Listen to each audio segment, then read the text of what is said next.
Hello dear student of class 10, क्या हाल चाल है सभी के। उम्मीद है बच्चों सब लोग एकदम मस्त और बढ़िया होंगे। तो बच्चों आज की वीडियो में हम लोग आपके साइंस का चैप्टर नंबर 2 जिसका नाम है एसिड बेस एंड सॉल्ट, इस चैप्टर को हम लोग पढ़ने वाले हैं। तो इस चैप्टर से रिलेटेड आपके एनसीईआरटी में जितने भी टॉपिक्स दिए गए हैं, जितने भी रिएक्शन दिए गए हैं, उस रिएक्शन के बच्चों हम लोग बहुत ही अच्छे से डीपली रिवाइज करेंगे ना। तो ये आपका चैप्टर 2 का 1 शॉट वीडियो लेक्चर होने वाला है। इसमें हम लोग हर टॉपिक कवर करेंगे। पूरी कोशिश करूंगा कि 40 मिनट के अंदर आपका पूरा चैप्टर कंप्लीट हो जाए। तो आइए बिना देरी किए हम लोग वीडियो को स्टार्ट करते हैं। तो बच्चों जो पहला डिफिनेशन है वो क्या है आपका, पहले समझ लेते हैं एसिड क्या होता है। देखो बच्चों, एसिड की बहुत सारी डिफिनेशंस हैं ना। तो एसिड होता क्या, ये समझते हैं। तो जो सबसे पुरानी डिफिनेशन है वो कहता है कोई भी ऐसा चीज जैसा कैसा हो, सॉर इन टेस्ट। सॉर का यहाँ मतलब होता है खट्टा। कोई भी चीज बच्चों जो हमें खाने में खट्टा खट्टा सा लगे उसे हम लोग एसिड का नाम देते हैं। तो खाने में खट्टा खट्टा क्या है, बहुत सी चीज़ें हैं। लेमन हो गया, ऑरेंज हो गया, इमली हो गया, कच्चा आम हो गया, अंगूर हो गया ना।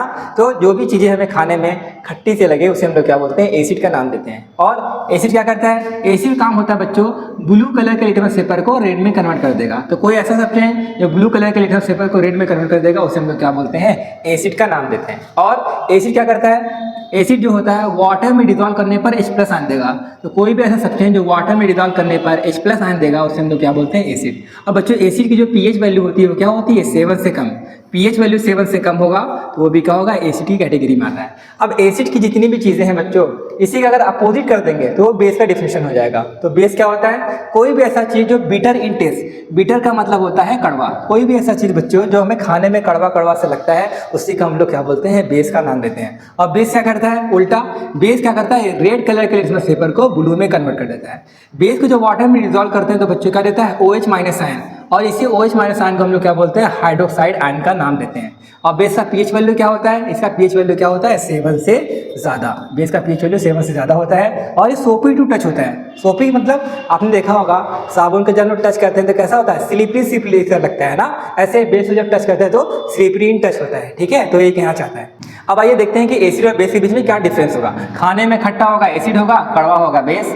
ब्लू को रेड करेगा एसिड, रेड को ब्लू करेगा बेस। पानी में जाने के बाद H+ देगा तो एसिड कहलाएगा, OH- देगा तो बेस कहलाएगा। pH वैल्यू 7 से कम होगा तो एसिड होगा, pH वैल्यू 7 से ज्यादा होगा तो बेस होगा। ये जो था एसिड और बेस के बीच में डिफरेंस क्या होता है। अब आइए हम लोग बच्चों देखते हैं कि types of acid and types of base. Acid और बेस कितने टाइप के होते हैं ना। अगर हम एसिड के बारे में बात करेंगे, एसिड 2 तरह के होते हैं। पहला होता है स्ट्रॉन्ग एसिड, दूसरा होता है वीक एसिड ना। तो क्या होता है स्ट्रॉन्ग एसिड, आइए उसको समझते हैं। कह रहा है कि कोई भी ऐसा एसिड जो वाटर में डिजॉल्व करने पर क्या हो, पूरी तरीके से टूट जाए, कंप्लीटली डिसोसिएट हो जाए। फॉर एग्जाम्पल अगर HCl है, HCl को हम लोग वाटर में डिजॉल्व करते हैं तो क्या देता है आपका H+ और Cl- देता है। ठीक है, अब देखिए यहाँ पे अगर हम 10 मॉलिक्यूल लेंगे HCl के और हमें 10 क्या मिलेंगे, H+। तो अगर हम एसिड के जितना मॉलिक्यूल लेते हैं उतने ही H+ मिलते हैं तब बोलेंगे वो क्या, पूरी तरीके से टूट गया।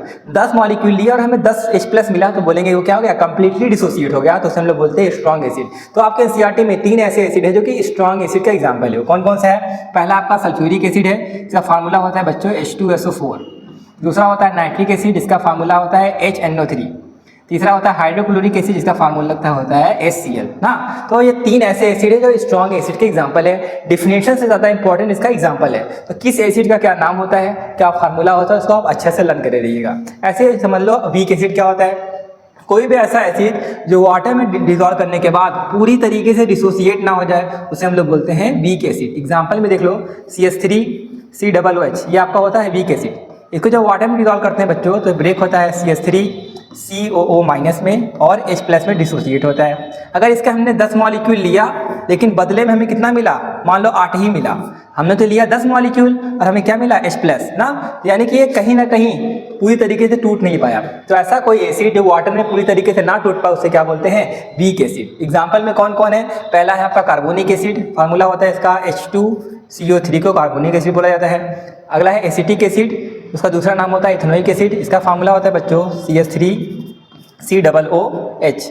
तीसरा है फॉर्मिक एसिड या फिर मिथेनोइक एसिड के नाम से भी जाना जाता है, फार्मूला होता है HCOOH ना। तो यहाँ पे मैंने 3 ऐसे एग्जाम्पल है जो आपके स्ट्रॉन्ग एसिड की कैटेगरी में है, 3 ऐसे आपका वीक एसिड कैटेगरी में है। ठीक है, अब देखो कार्बोनिक एसिड कहाँ पाया जाता है, कोल्ड ड्रिंक में। जितने भी कोल्ड ड्रिंक होते हैं, चाहे आपका पेप्सी हो गया, थम्सअप हो गया, फैंटा हो गया, और कौन होता है रिलायंस वाले का कैंपा हो गया ना, इनमें जो भी एसिड पाया जाता है कोल्ड ड्रिंक में होता है कार्बोनिक एसिड। एसिटिक एसिड कहाँ पाया जाता है? देखते होगे जब चाउमीन वगैरह बनाते हैं तो उसमें विनेगर मिलाया जाता है ना, विनेगर में बच्चों एसिटिक एसिड पाया जाता है। अगला फॉर्मिक एसिड, फॉर्मिक एसिड कहाँ पाया जाता है?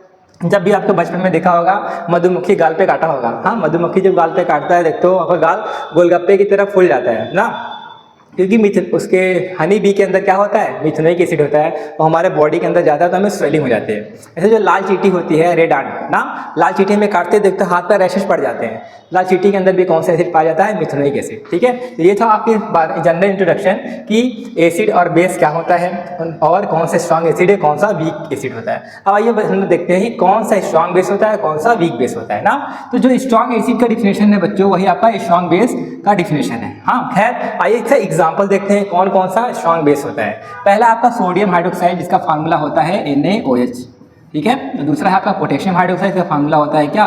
KOH। तीसरा है कैल्शियम हाइड्रोक्साइड का फार्मूला होता है CaOH का होल ट्वाइस। ओके, तो ये तीन ऐसे आपके बेस है जो किस कैटेगरी में आते हैं? स्ट्रॉन्ग बेस से कैटेगरी में आते हैं। तो इसका नाम और फार्मूला आप लर्न करे रहिएगा। अगला आता है आपका वीक बेस। वीक बेस में कौन होता है बच्चों? Ammonium hydroxide.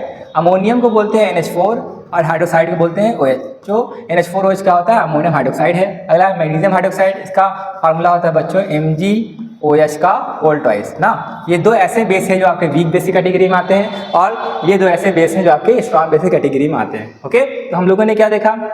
स्ट्रॉन्ग एसिड और स्ट्रॉन्ग बेस से कौन कौन सी एग्जांपल हैं और वीक एसिड और वीक बेस से कौन कौन सी एग्जांपल है। एग्जांपल लर्न करे रहना, बहुत ही आगे जाके काम देगा। ठीक है, अब देखो एनसीईआरटी में टेबल दिया गया है ना, ये टेबल आपसे क्या कहना चाहती है उसके बारे में भी थोड़ा समझ लीजिए। देखो बच्चों ये जो टेबल है उसमें क्या है? उसमें एसिड पाया जा रहा है और कौन सा एसिड है? वो नेचुरली एसिड है, मतलब कोई ऐसे नेचुरल सब्सटेंस जिसमें क्या होता है पहले से ऊपर वाले ने एसिड ऐड करके रखा है। तो किस किस चीज़ में कौन कौन सा एसिड पाया जाता है, ये सब चीज़ें आपके एनसीईआरटी में है और एग्जाम में भी पूछा जाता है। ठीक है, तो आइए समझते हैं। पहला है विनेगर। विनेगर में कौन सा एसिड पाया जाता है? Acetic acid. ऑरेंज में सिट्रिक एसिड। टैमरिन में टार्टरिक एसिड। टैमरिन मतलब होता है बच्चों इमली। इमली में कौन सा एसिड पाया जाता है? Tartaric acid. ये आपके एग्जाम में आया हुआ है। ठीक है, अगला है टोमेटो यानी टमाटर। टोमेटो में ऑक्सैलिक एसिड पाया जाता है। कर्ड मतलब दही, मिल्क मतलब दूध, दही में पाया जाता है लैक्टिक एसिड। लेमन में सिट्रिक एसिड। एंड टिस्टिंग और नेटल एक्सचेंज में पाया जाता है मिथेनोइक एसिड। अभी मैंने बताया ना चींटी जब काटती है तो कौन सा एसिड हमारे बॉडी में जाता है? Methanoic acid. और नेटल एक्सचेंज क्या होता है बच्चों? नेटल एक तरीके का प्लांट है। तो प्लांट में क्या होता है? बहुत ही बाल से भी ज़्यादा बारीक कांटे होते हैं। उस कांटा अगर आपके बॉडी में कहीं से पिंच हो गया, समझ लो आपके अंदर मिथेनोइक एसिड जाएगा और आपको बहुत ही ज़्यादा जलन होगा ना। तो कौन से सब्सटेंस में कौन सा एसिड पाया जाता है आपके एग्जाम में आता है, तो इस बार इस एसिड और उसके सोर्स को अच्छे से याद किया रहिएगा। ठीक है, अब आइए बच्चों हम लोग पढ़ते हैं इंडिकेटर के बारे में कि इंडिकेटर क्या होता है ना। देखिए इंडिकेटर आपने पढ़ा होगा, बाइक के बारे में सुना होगा ना। बाइक पे दो इंडिकेटर लगे होते हैं, लेफ्ट वाला जलता है तो आप लेफ्ट जाते हैं, राइट वाला जलता है तो आप राइट मुड़ते हैं ना। तो बाइक का इंडिकेटर बताता है भैया हमें लेफ्ट जाना है कि राइट जाना है, इधर चला मैं उधर चला, जाने कहाँ में किधर चला ना। ऐसे केमिस्ट्री में भी बच्चों इंडिकेटर होता है। केमिस्ट्री का इंडिकेटर बताता है कोई भी चीज़ एसिड है कि बेस। क्या चीज़? केमिस्ट्री का इंडिकेटर क्या बताता है? कोई भी चीज़ एसिड है कि बेस ना। बाइक का इंडिकेटर कैसे बताता है? बल्ब जलता है, बल्ब जलता है तो पता चलता है कि गाड़ी लेफ्ट जाने वाले ही के राइट। अब ये कैसे बताइए कोई भी चीज़ एसिड है कि बेस? अपने कलर को चेंज करके। तो कोई भी ऐसा सब्सटेंस जो अपने कलर को चेंज करके बता दे सामने वाला एसिड है कि बेस, तो उससे हम लोग क्या बोलते हैं? इंडिकेटर का नाम देते हैं ना। तो देखिए एनसीईआरटी में 5 इंडिकेटर दिए गए हैं जो अपने कलर को चेंज करके बताएगा कि भैया सामने वाला एसिड है कि बेस ना। आइए समझते हैं। पहला है टर्मरिक। टर्मरिक का मतलब क्या है? टर्मरिक को हिंदी में बोला जाता है हल्दी। ओके, तो हल्दी भी आपका बता सकता है कि सामने वाला एसिड है कि बेस। कैसे? देखो हल्दी का कलर क्या होता है बच्चों? हल्दी किस कलर का होता है? येलो कलर का होता है। हल्दी में जब आप एसिड मिलाते हैं कलर में कोई भी चेंज नहीं आता है, येलो का येलो ही रहता है। अगर इसी में बेस मिला दिया गया, हल्दी को बेस में मिलाते हैं तो उससे आने लगता है गुस्सा, और गुस्से के मारे कैसा हो जाता है? लाल हो जाता है। तो याद रखिएगा हल्दी एसिड में येलो हो जाता है, मतलब येलो का येलो ही रहता है, बेस में कैसा हो जाता है? रेड हो जाता है। यही चीज़ आपके एनसीईआरटी में लिखा हुआ है। क्या लिखा है? कहता है कि जब आप शादी वगैरह में जाते हैं, अपने रिलेटिव के शादी में जाते हैं तो दबा के पनीर वगैरह खाते हैं, मान लो गलती से पनीर आपके शर्ट पे गिर जाता है तो क्या होता है? उसको धुला जाता है। तो उसको जब हम साबुन से धुलते हैं ना, देखते वो वाला हिस्सा लाल हो जाता है। इसके पीछे की केमिस्ट्री क्या है ये समझाते हैं। देखो पनीर में बच्चों मिलाया जाता है हल्दी, होता क्या है, हल्दी आपके शर्ट पे गिर गया, आप जब उसको साबुन से धोते हैं तो होता क्या है, जो सोप का नेचर होता है बच्चों वो बेस होता है। कैसा होता है, बेस। बेसिकली हो क्या रहा है, बेसिकली बेस और हल्दी का रिएक्शन हो रहा है। हमें पता है हल्दी में बेस मिलाते हैं लाल हो जाता है, ऐसे ही आपके हल्दी में बेस मिलाते हैं उसी देखते हो वो जगह कैसा होता है, थोड़ा लाल लाल हो जाता है ना। तो इस तरीके से हमें पता चलता है कि अगर हल्दी येलो का येलो रहेगा तो एसिड, यानी येलो से रेड हो गया, सामने वाला क्या होगा, बेस होगा। ऐसे ही रेड लिटमस की कहानी है। रेड लिटमस क्या होता है, लाल वाला एसिड में लाल ही रहता है, लेकिन जैसे ही बेस में आता है जिसको याद आने लगता है क्या, आज ब्लू है पानी पानी, आज ब्लू है पानी पानी, तो बी से बेस, बी से ब्लू।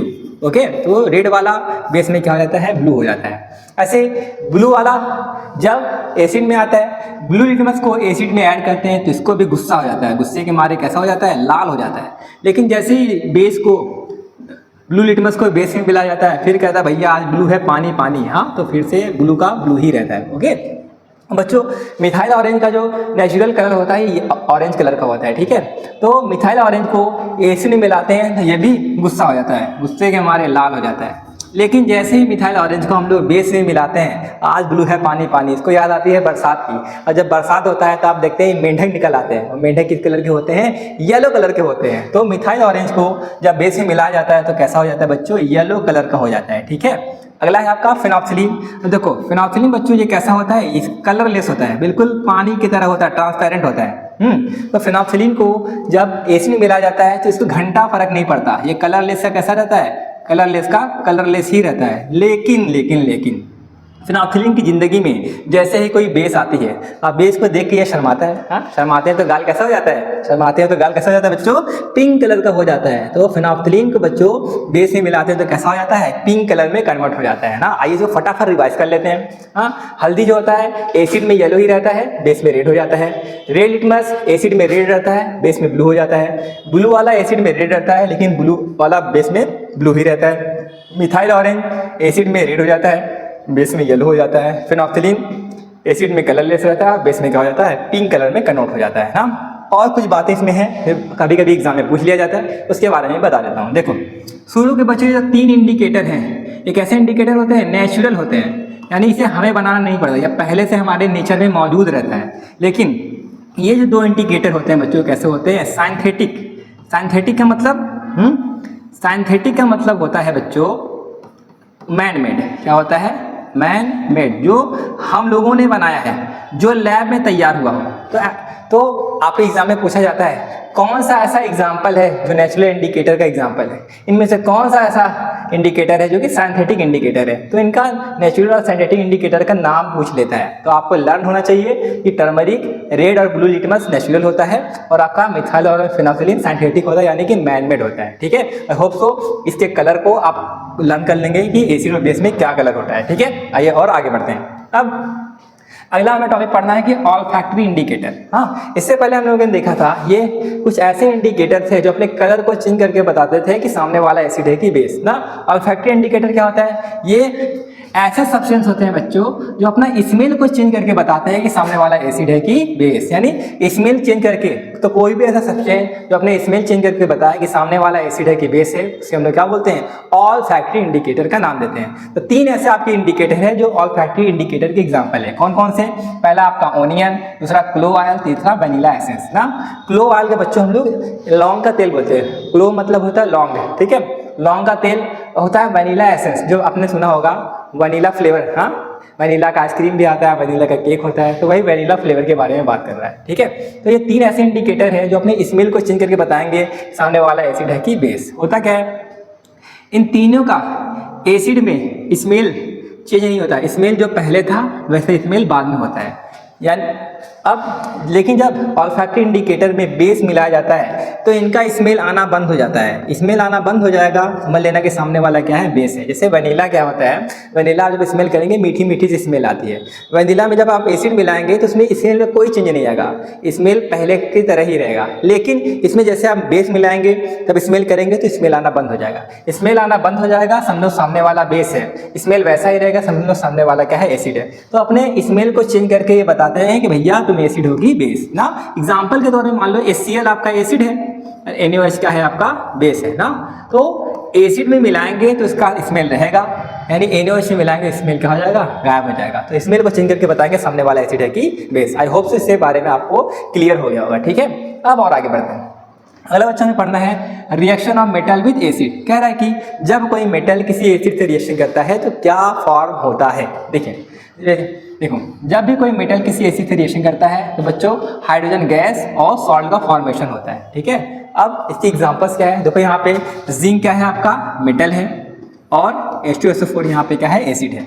तो बनना क्या चाहिए वही हाइड्रोजन गैस और सॉल्ट। तो होता क्या है, देखो मेटल को ना हाइड्रोजन से नफरत होती है, मेटल हाइड्रोजन के बिल्कुल भी पसंद नहीं करता है ना। तो क्या करेगा, जिंक जब H2SO4 के साथ रिएक्शन करता है तो यहाँ से हाइड्रोजन को कहता है चल भैया पहली फुर्सत में निकल। हाँ, हाइड्रोजन यहाँ से पहली फुर्सत में बेचारा अकेला तनहा लॉन्ली निकल जाता है हाइड्रोजन गैस के फॉर्म में। जैसे हाइड्रोजन जाता है इसकी जगह ये ले लेता है कौन, Zn आके उसकी जगह लेता है, बनाता है ZnSO4, जिसे हम क्या बोलते हैं जिंक सल्फेट। तो भैया ये तो आपका हाइड्रोजन गैस है और ये क्या है आपका सॉल्ट है। ZnSO4 क्या होता है तरीके का सॉल्ट होता है ना। तो जब भी कोई मेटल एसिड से रिएक्शन करता है हाइड्रोजन गैस और सॉल्ट का फॉर्मेशन देखने को मिलता है। ठीक है, अगला एग्जांपल देख लीजिए। सेम जिंक है, रिएक्शन कर रहा है किसके साथ, हाइड्रोक्लोरिक एसिड के साथ। तो ये भी क्या करेगा, यहाँ से चल भैया पहली फुर्सत में निकल, हाइड्रोजन यहाँ से निकल जाता है। जैसे हाइड्रोजन यहाँ से निकलता है जिंक हाइड्रोजन की जगह ले लेके बनाता है क्या, ZnCl2, जिसके हम लोग क्या बोलते हैं जिंक क्लोराइड। और ये भी क्या होता है आपका एक तरीके का सॉल्ट होता है। तो याद रखिएगा जब भी कोई मेटल बच्चों किसी एसिड से रिएक्शन कर देगा तो हाइड्रोजन गैस और सॉल्ट हमें देखने को मिलता है। ठीक है, आइए और एग्जाम्पल देखते हैं। कह रहा है कि जब जिंक इथेनोइक एसिड के साथ रिएक्शन करता है तब क्या होगा। देखो वही है, जिंक यहाँ से भी हाइड्रोजन को डिस्प्लेस करेगा किस फॉर्म में, H2 गैस के फॉर्म में। जैसे हाइड्रोजन गैस निकलता है उसकी जगह यहाँ कौन लग जाता है, Zn लग जाता है। CH3COO के बाद क्या लग जाता है, Zn। इसका नाम क्या है, Zn को बोलते हैं जिंक और इतने को बोला जाता है एसीटेट। तो इसका नाम क्या हो जाएगा, जिंक एसीटेट। ये भी क्या होता है, सॉल्ट होता है। ओके, अब एक सवाल यहाँ से आता है, सवाल आता है बच्चों कि अगर किसी रिएक्शन में हाइड्रोजन गैस निकल रहा है तो उसको हम लोग कैसे चेक करेंगे सामने वाला गैस हाइड्रोजन गैस। तो देखो किसी टेस्ट ट्यूब से अगर हाइड्रोजन गैस निकल रहा है तो आप क्या लाइए, जलती हुई कैंडल लाएंगे। अगर वो कैंडल क्या करता है, पॉप साउंड करता है। कैसा भैया, पॉप साउंड करता है। तो समझ लेना सामने वाला गैस क्या है, हाइड्रोजन गैस है। क्योंकि हाइड्रोजन गैस के सामने जब कैंडल लाएंगे तो पॉप साउंड के साथ जलता है। ठीक है, अब देखो ये बहुत ही इंपॉर्टेंट रिएक्शन है मेटल और एसिड का, तो इसको अच्छे से याद करे रहिएगा। ठीक है, देखो जिंक क्या है, अभी मैंने बताया था जिंक एक तरीके का मेटल होता है और HNO3 क्या होता है, एसिड होता है। ठीक है, हमें पता है कि जब भी कोई मेटल एसिड से रिएक्शन करता है तो हाइड्रोजन गैस देखने को मिलता है। देखिए इस रिएक्शन में क्या आपको कहीं पर हाइड्रोजन गैस दिख रहा है क्या, नहीं दिख रहा है ना। यहीं से बच्चों क्वेश्चन आता है, कौन सा ऐसा एसिड है जो मेटल से रिएक्शन करने के बाद हाइड्रोजन गैस नहीं देता। तो कौन सा एसिड है आपका, नाइट्रिक एसिड ना। ऐसा क्यों होता है, इसके पीछे का लॉजिक समझते हैं। देखो क्या कह रहा है कि hydrogen gas is not evolve when a metal react with nitric acid. जब कोई मेटल नाइट्रिक एसिड के साथ रिएक्शन करता है तो उसमें हाइड्रोजन गैस नहीं निकलता है। क्यों नहीं निकलता है समझिए। देखो मान लो होता क्या है, जिंक नाइट्रिक एसिड के साथ रिएक्शन करता है, शुरू में हाइड्रोजन को यहाँ से डिस्प्लेस करेगा,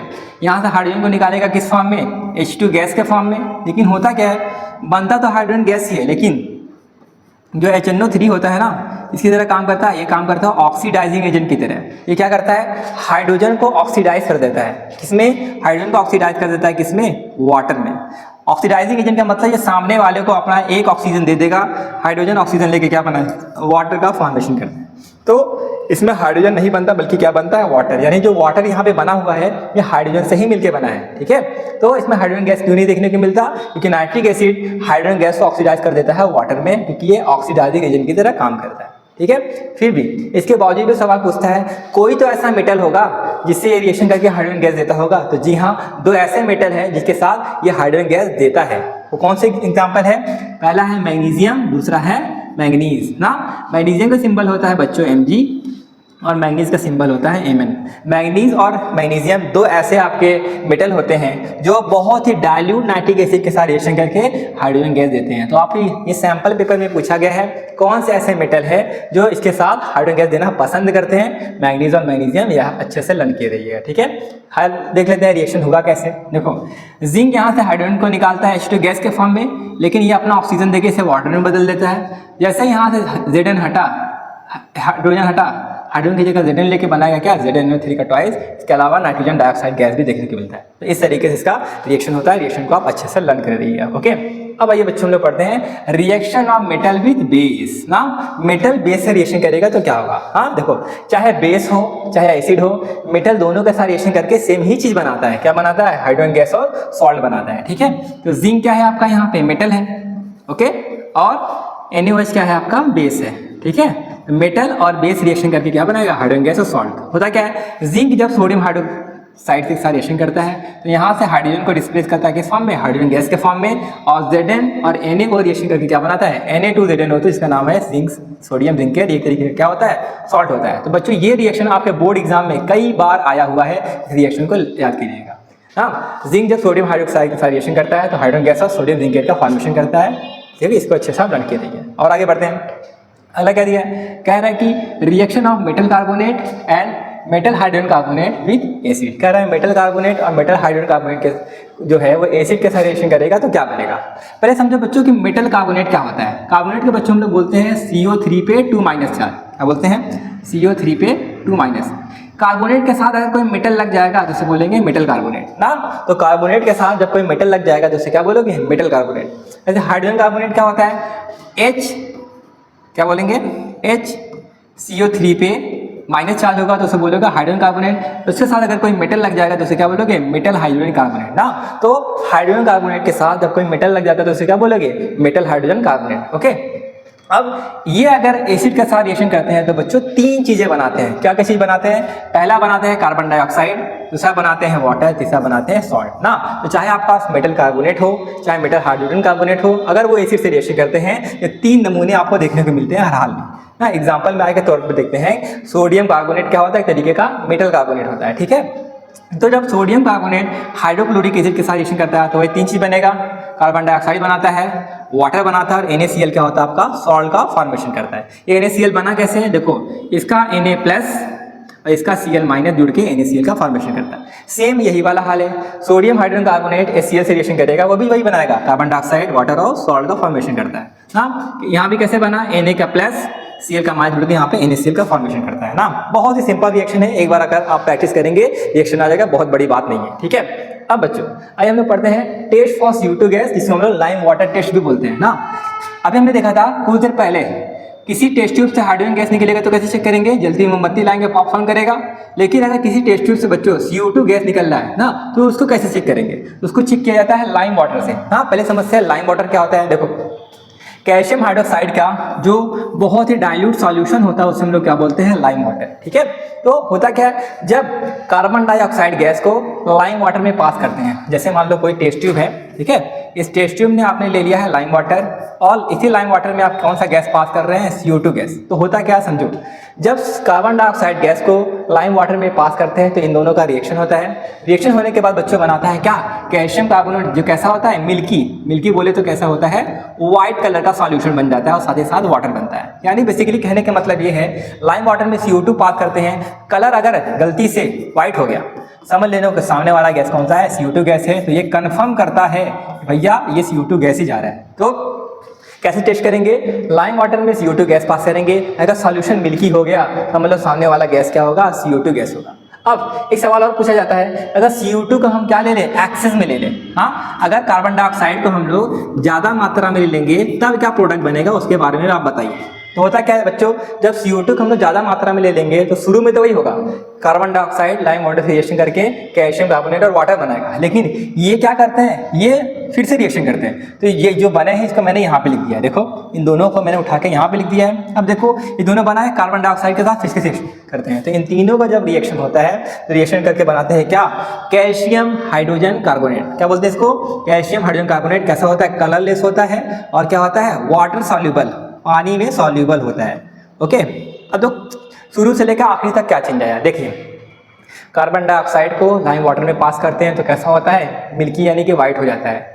लेकिन हम इसमें और ज़्यादा CO2 पास करते हैं तो मिल्की से कैसा हो जाता है, कलरलेस। यानी शुरू में होता है वाइट, बाद में होता है कलरलेस। वाइट होता है कैल्शियम कार्बोनेट की वजह से, और कलरलेस किसी वजह से होता है कैल्शियम हाइड्रोजन कार्बोनेट से। तो यहाँ से भी सवाल आता है बच्चों कि CO2 को लाइम वाटर में पास करते हैं तो वो मिल्की हो जाता है। क्यों मिल्की हो जाता है, अब बोलिए, क्योंकि वो कैल्शियम कार्बोनेट का फॉर्मेशन करता है। फिर कहता है कि और कार्बन डाइऑक्साइड पास करने पर वो कलरलेस हो जाता है। क्यों कलरलेस इसलिए हो जाता है, क्योंकि वो कैल्शियम हाइड्रोजन कार्बोनेट का फॉर्मेशन करता है ना। इतनी बातें हैं, इसको आप समझते रहिएगा, ठीक है। अब अगला है बच्चों न्यूट्रलाइजेशन रिएक्शन। क्या होता है न्यूट्रलाइजेशन रिएक्शन?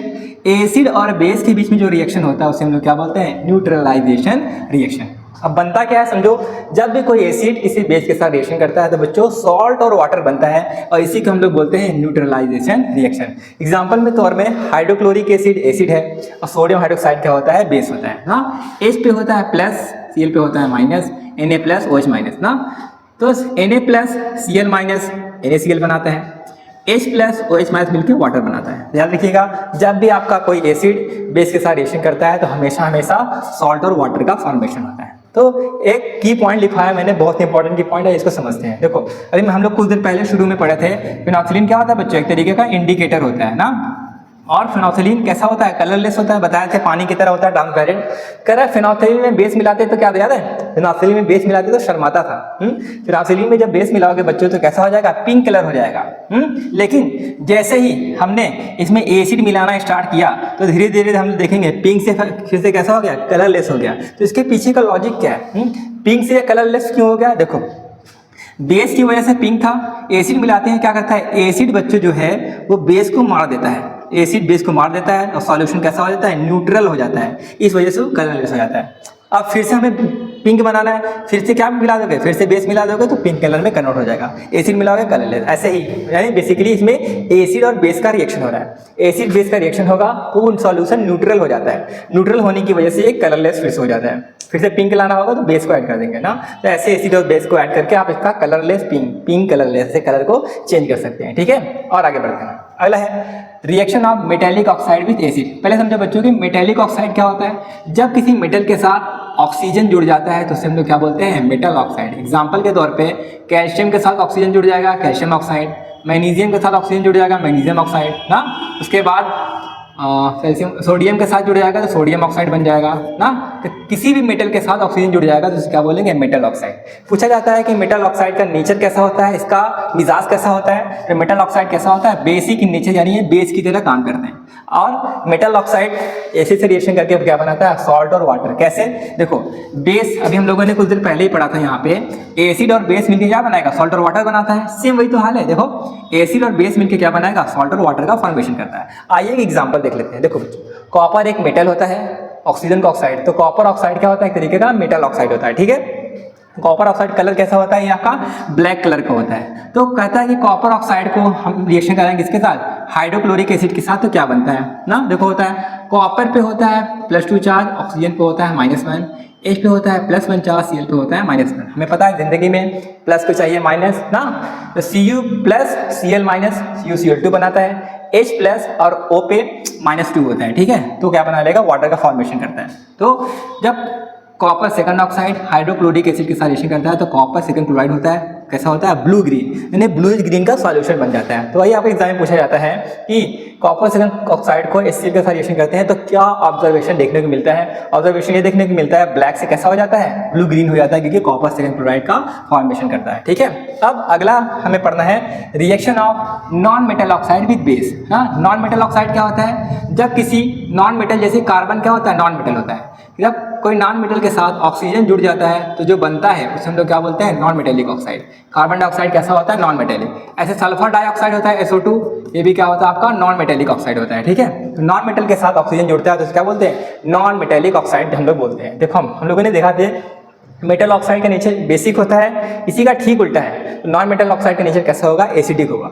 तो नॉन मेटल ऑक्साइड जब बेस के साथ रिएक्शन करता है तो सॉल्ट और वाटर बनता है। ठीक है, अब ये बेस है और ये एसिड है। अभी हम लोगों ने पहले पढ़ा था एसिड और बेस रिएक्शन करता है तो क्या बनता है? सॉल्ट और वाटर। एग्जांपल के तौर पे मैंने बताया था कार्बन डाइऑक्साइड क्या होता है? आपका एक तरीके का नॉन मेटेलिक ऑक्साइड। और कैल्शियम हाइड्रोक्साइड क्या होता है? आपका बच्चों एक तरीके का बेस होता है। तो जब कार्बन डाइऑक्साइड लाइम वाटर के साथ रिएक्शन करता है तो कैल्शियम कार्बोनेट और वाटर का फॉर्मेशन करता है, और कैल्शियम कार्बोनेट क्या होता है बच्चों? एक तरीके का सॉल्ट होता है। तो इन दोनों का रिएक्शन से सॉल्ट और वाटर का फॉर्मेशन होता है। ठीक है, इतनी बातें थी इनके बारे में। ओके, तो बच्चों अब हमें पढ़ना है डाइल्यूशन के बारे में कि डाइल्यूशन क्या होता है। डाइल्यूशन का एकदम आसान भाषा में मतलब समझो पानी मिलाना। मान लो कभी आपने शरबत बनाया, शरबत बहुत मीठी बन गई, तो क्या करते हैं, शरबत में आप पानी मिलाते हैं। पानी मिलाने के बाद देखते हैं उसकी मिठास धीरे धीरे कम होने लगती है। तो जब भी किसी चीज़ में पानी मिलाते हैं तो सामने वाले का कंसंट्रेशन कम हो जाता है। तो पानी मिलाने के प्रोसेस को बोलते हैं डाइल्यूशन। तो हमें किसको डाइल्यूट करना है, एसिड और बेस को डाइल्यूट करना है, यानी एसिड और बेस के असर को कम करना है। ठीक है, तो डाइल्यूशन क्या होता है, कहता है कि मिक्सिंग एन एसिड और बेस विथ वाटर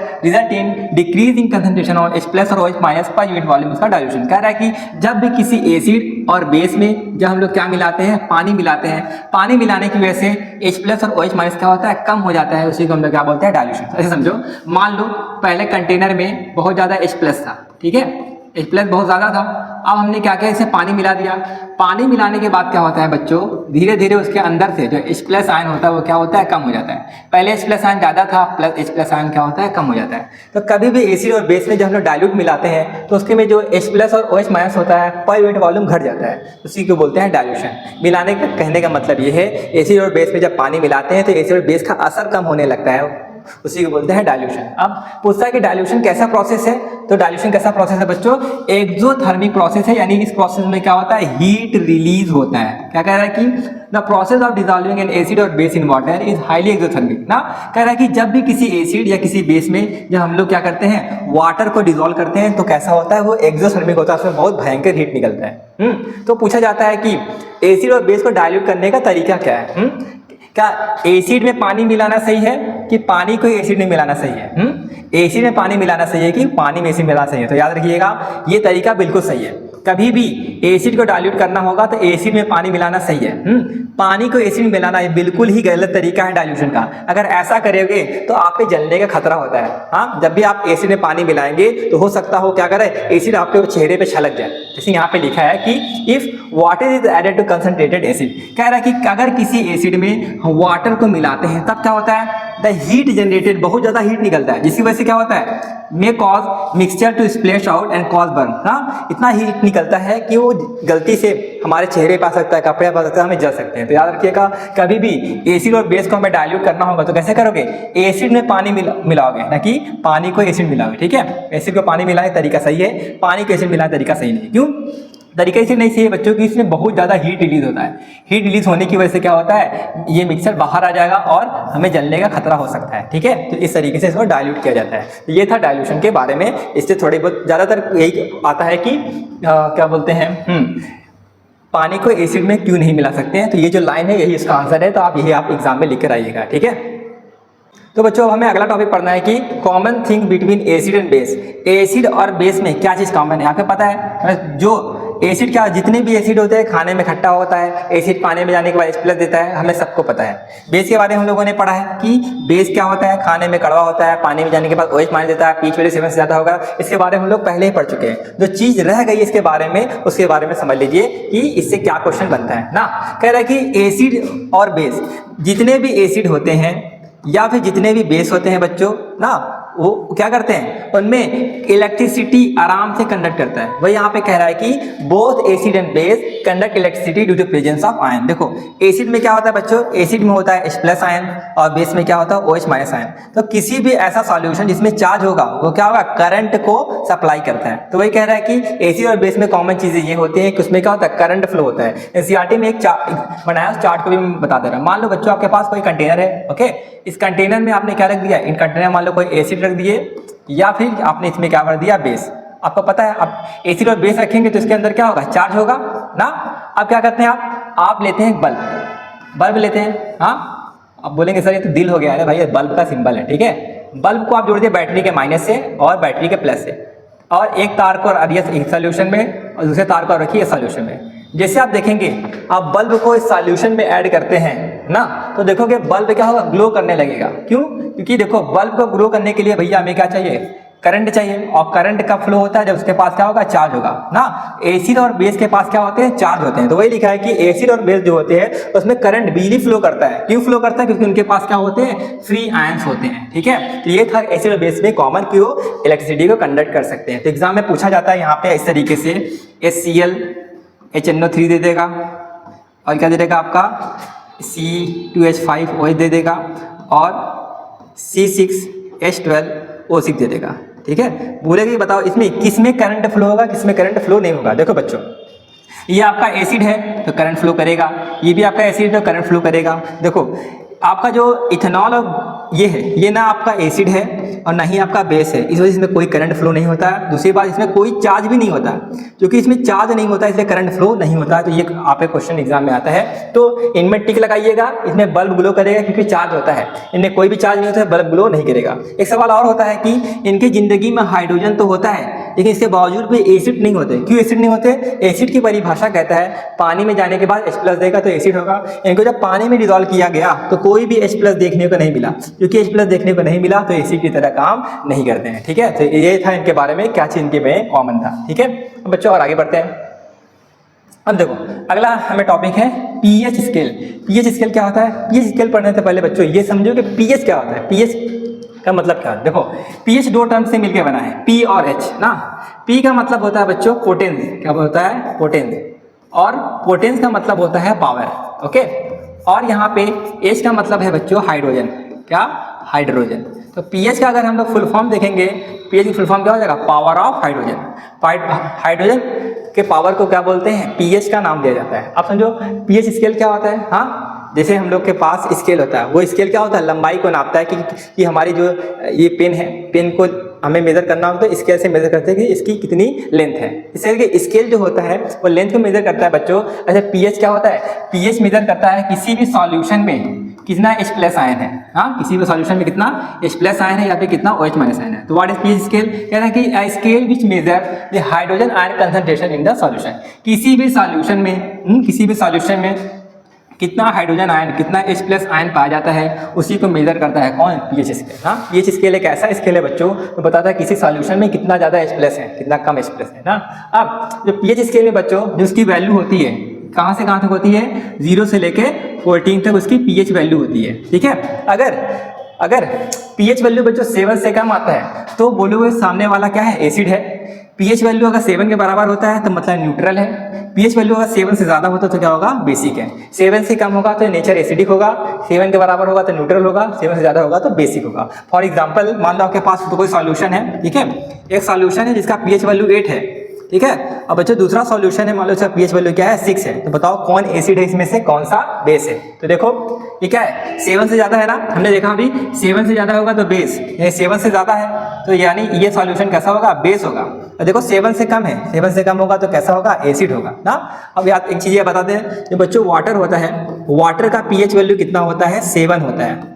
क्योंकि वाटर वैल्यू पीएच 7 होता है तो बोल सकते हैं वाटर का नेचर कैसा होता है? न्यूट्रल होता है। ठीक है, तो इसके बारे में जानते रहिएगा। ठीक है, तो खैर पीएच वैल्यू पढ़ने के बाद आइए देखते हैं कि यूनिवर्सल इंडिकेटर क्या होता है। What is universal indicator? Universal indicator के बच्चों हम लोग पीएच पेपर के नाम से जानते हैं या पीएच सॉल्यूशन के नाम से जानते हैं। तो यूनिवर्सल इंडिकेटर क्या होता है? इससे पहले शुरू में हम लोगों ने पढ़ा था, हाँ, शुरू में हमने सिर्फ इसके बारे में पढ़ा था, इंडिकेटर के बारे में कि इंडिकेटर क्या होता है। ठीक है, इंडिकेटर के बारे में पढ़ा था। अब हम लोग देखते हैं कि पीएच इंडिकेटर क्या होता है। कहाँ गया पीएच? देखिए,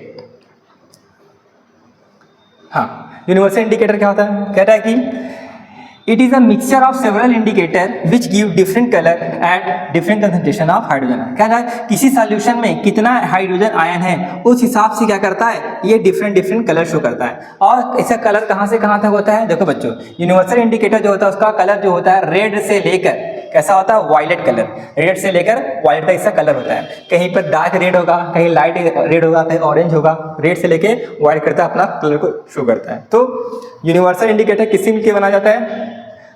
अलग अलग तरह के इंडिकेटर को, यानी कई सारे इंडिकेटर को मिक्स करके यूनिवर्सल इंडिकेटर बनाया जाता है। ये दो फॉर्म में मिलता है, तो पीएच पेपर के फॉर्म में मिलेगा या पीएच सॉल्यूशन के फॉर्म में मिलेगा। ठीक है, तो वही कह रहा है, इस पेपर को आप एसिड या बेस में मिलाएंगे तो इनमें से डिफरेंट कलर को देखने को मिलेगा। ऐसे सॉल्यूशन को आप एसिड या बेस में मिलाएंगे तो उसमें क्या करेगा? Different colour. तो ये जो आप चार्ट लिया गया आपकी एनसीईआरटी से ही चार्ट लिया गया है। ठीक है, तो देखो जब यहाँ से लेके लगभग यहाँ तक ये कैसा होता है? एसिड को बताता है। यहाँ से लेके यहाँ तक बेस को बताता है, और बीच वाला जो बच्चों है कैसा बताता है? न्यूट्रल को बताता है ना।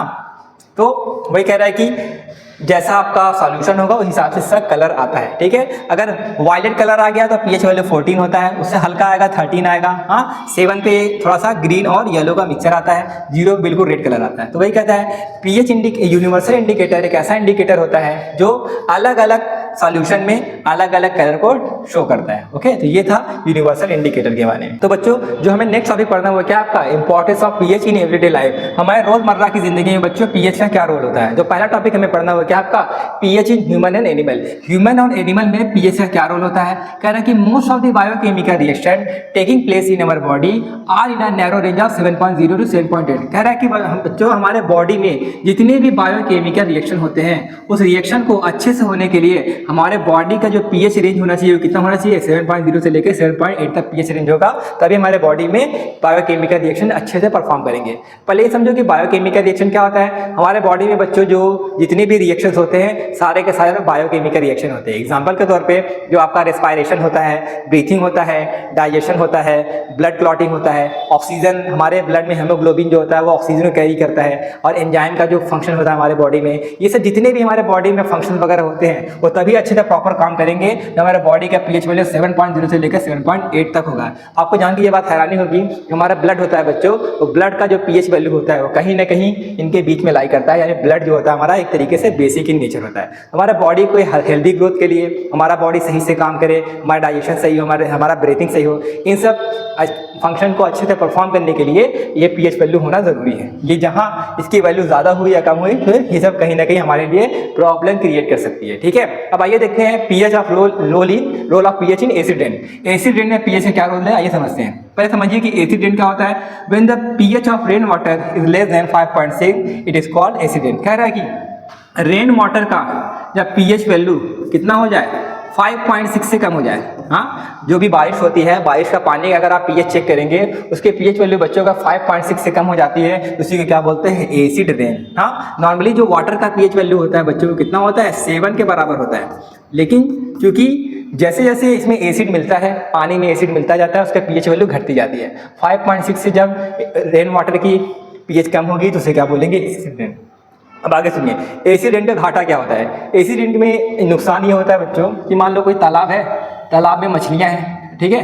अब जो फिश होती हैं इनका भी एक स्पेसिफिक पीएच वैल्यू होता है। ये स्पेसिफिक पीएच वैल्यू पे क्या करती है फिश जो है वो तालाब में सर्वाइव करती हैं। अब जैसे जैसे रेन वाटर, जैसे जैसे जो बारिश का पानी है, हाँ, ये जो एसिड रेन है, एसिड रेन उस तालाब में जाएगा तो क्या होगा, एसिड रेन जब इस तालाब में जाएगा तो क्या करेगा वो वाटर का पीएच वैल्यू क्या करेगा घटाना स्टार्ट कर देगा। जैसे जैसे वाटर का पीएच वैल्यू कम होगा तो इस पीएच वैल्यू कम होने की वजह से इनका जो सर्वाइवल है, हाँ, ये जो आसानी से उसमें सांस ले पा रही थी अब सांस लेना मुश्किल है, तो इसकी वजह से क्या होता है मछलियां मरने लगती है। तो पीएच वैल्यू चेंज होने की वजह से इनका क्या हुआ सर्वाइवल डिफिकल्ट हो गया है ना। तो वही कह रहा है कि when acid rain flow into the river it lower the pH of the river. कह रहा है कि जब एसिड रेन रिवर में फ्लो करता है तो क्या करता है रेन वाटर रिवर वाटर का पीएच वैल्यू कम कर देता है। इसी वजह से क्या होता है survival of aquatic species like fish become difficult. हाँ, इसकी वजह से क्या होता है मछलियां को सांस लेना मुश्किल हो जाता है, जिंदा रहना मुश्किल हो जाता है और मछलियां मरने लगती है। तो सोचो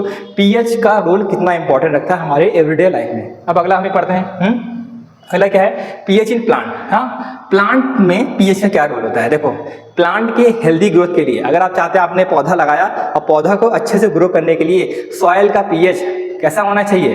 कह रहा है कि सॉइल का जो पीएच है बच्चों वो आपका 6.0 से लेके 7.1 इतने के बीच में होना चाहिए ना। मतलब प्लांट को ग्रो करने के लिए न बहुत ज़्यादा एसिडिक होना चाहिए न बहुत ज़्यादा बेसिक होना चाहिए। मतलब इस पीएच रेंज में प्लांट जो होगा वो क्या करता है अच्छे से ग्रो करता है, क्योंकि प्लांट वगैरह को क्या चाहिए प्लांट वगैरह के न्यूट्रिएंट चाहिए होता है। जो क्या करता है इस पीएच वैल्यू पर प्लांट रूट से न्यूट्रिएंट को अच्छे से अब्जॉर्ब कर पाता है और न्यूट्रिएंट को हर जगह बैठ सकता है ताकि वो क्या करे फोटोसिंथेसिस की मदद से अपना फूड बना सके, ठीक है। तो वही कह रहा है कि plant have healthy growth only when soil has a specific pH. कह रहा है कि एक स्पेसिफिक पीएच रेंज पे ही प्लांट की जो ग्रोथ होती है वो क्या होती है वो अच्छी खासी हो सकती है। तो क्या होना चाहिए it should be neither highly basic, न बहुत ज़्यादा बेसिक होना चाहिए न बहुत ज़्यादा एसिडिक होना चाहिए ना। तो इतने रेंज में न बहुत ज़्यादा एसिडिक है ना बहुत ज़्यादा बेसिक है। तो इस पीएच वैल्यू पे क्या करता है प्लांट अच्छे से ग्रो कर पाता है और वो प्लांट से ट्री बन सकता है, ठीक है। तब अगला है पीएच इन डाइजेस्टिव सिस्टम। बच्चों हमारे बॉडी में खाने का डाइजेशन होता है तो इसके भी पीएच वैल्यू होनी चाहिए ना। वो कितना होना चाहिए? नॉर्मली 1.8 पीएच होता है जो हमारे खाने को डाइजेस्ट करने में हेल्प करता है। अब डाइजेशन का प्रोसेस क्या है, आइए उसके बारे में समझते हैं। कहता है कि our stomach produce hydrochloric acid which help in digestion. कह रहा है बच्चों हमारे पेट में एसिड पाया जाता है, वो कौन सा एसिड होता है? हाइड्रोक्लोरिक एसिड, जिसे हम क्या बोलते हैं? HCl। HCl का काम क्या होता है? ये हमारे पेट में जो भी खाना खाते हैं उसका डाइजेस्ट करने में हेल्प करता है। अब प्रॉब्लम कहाँ आती है?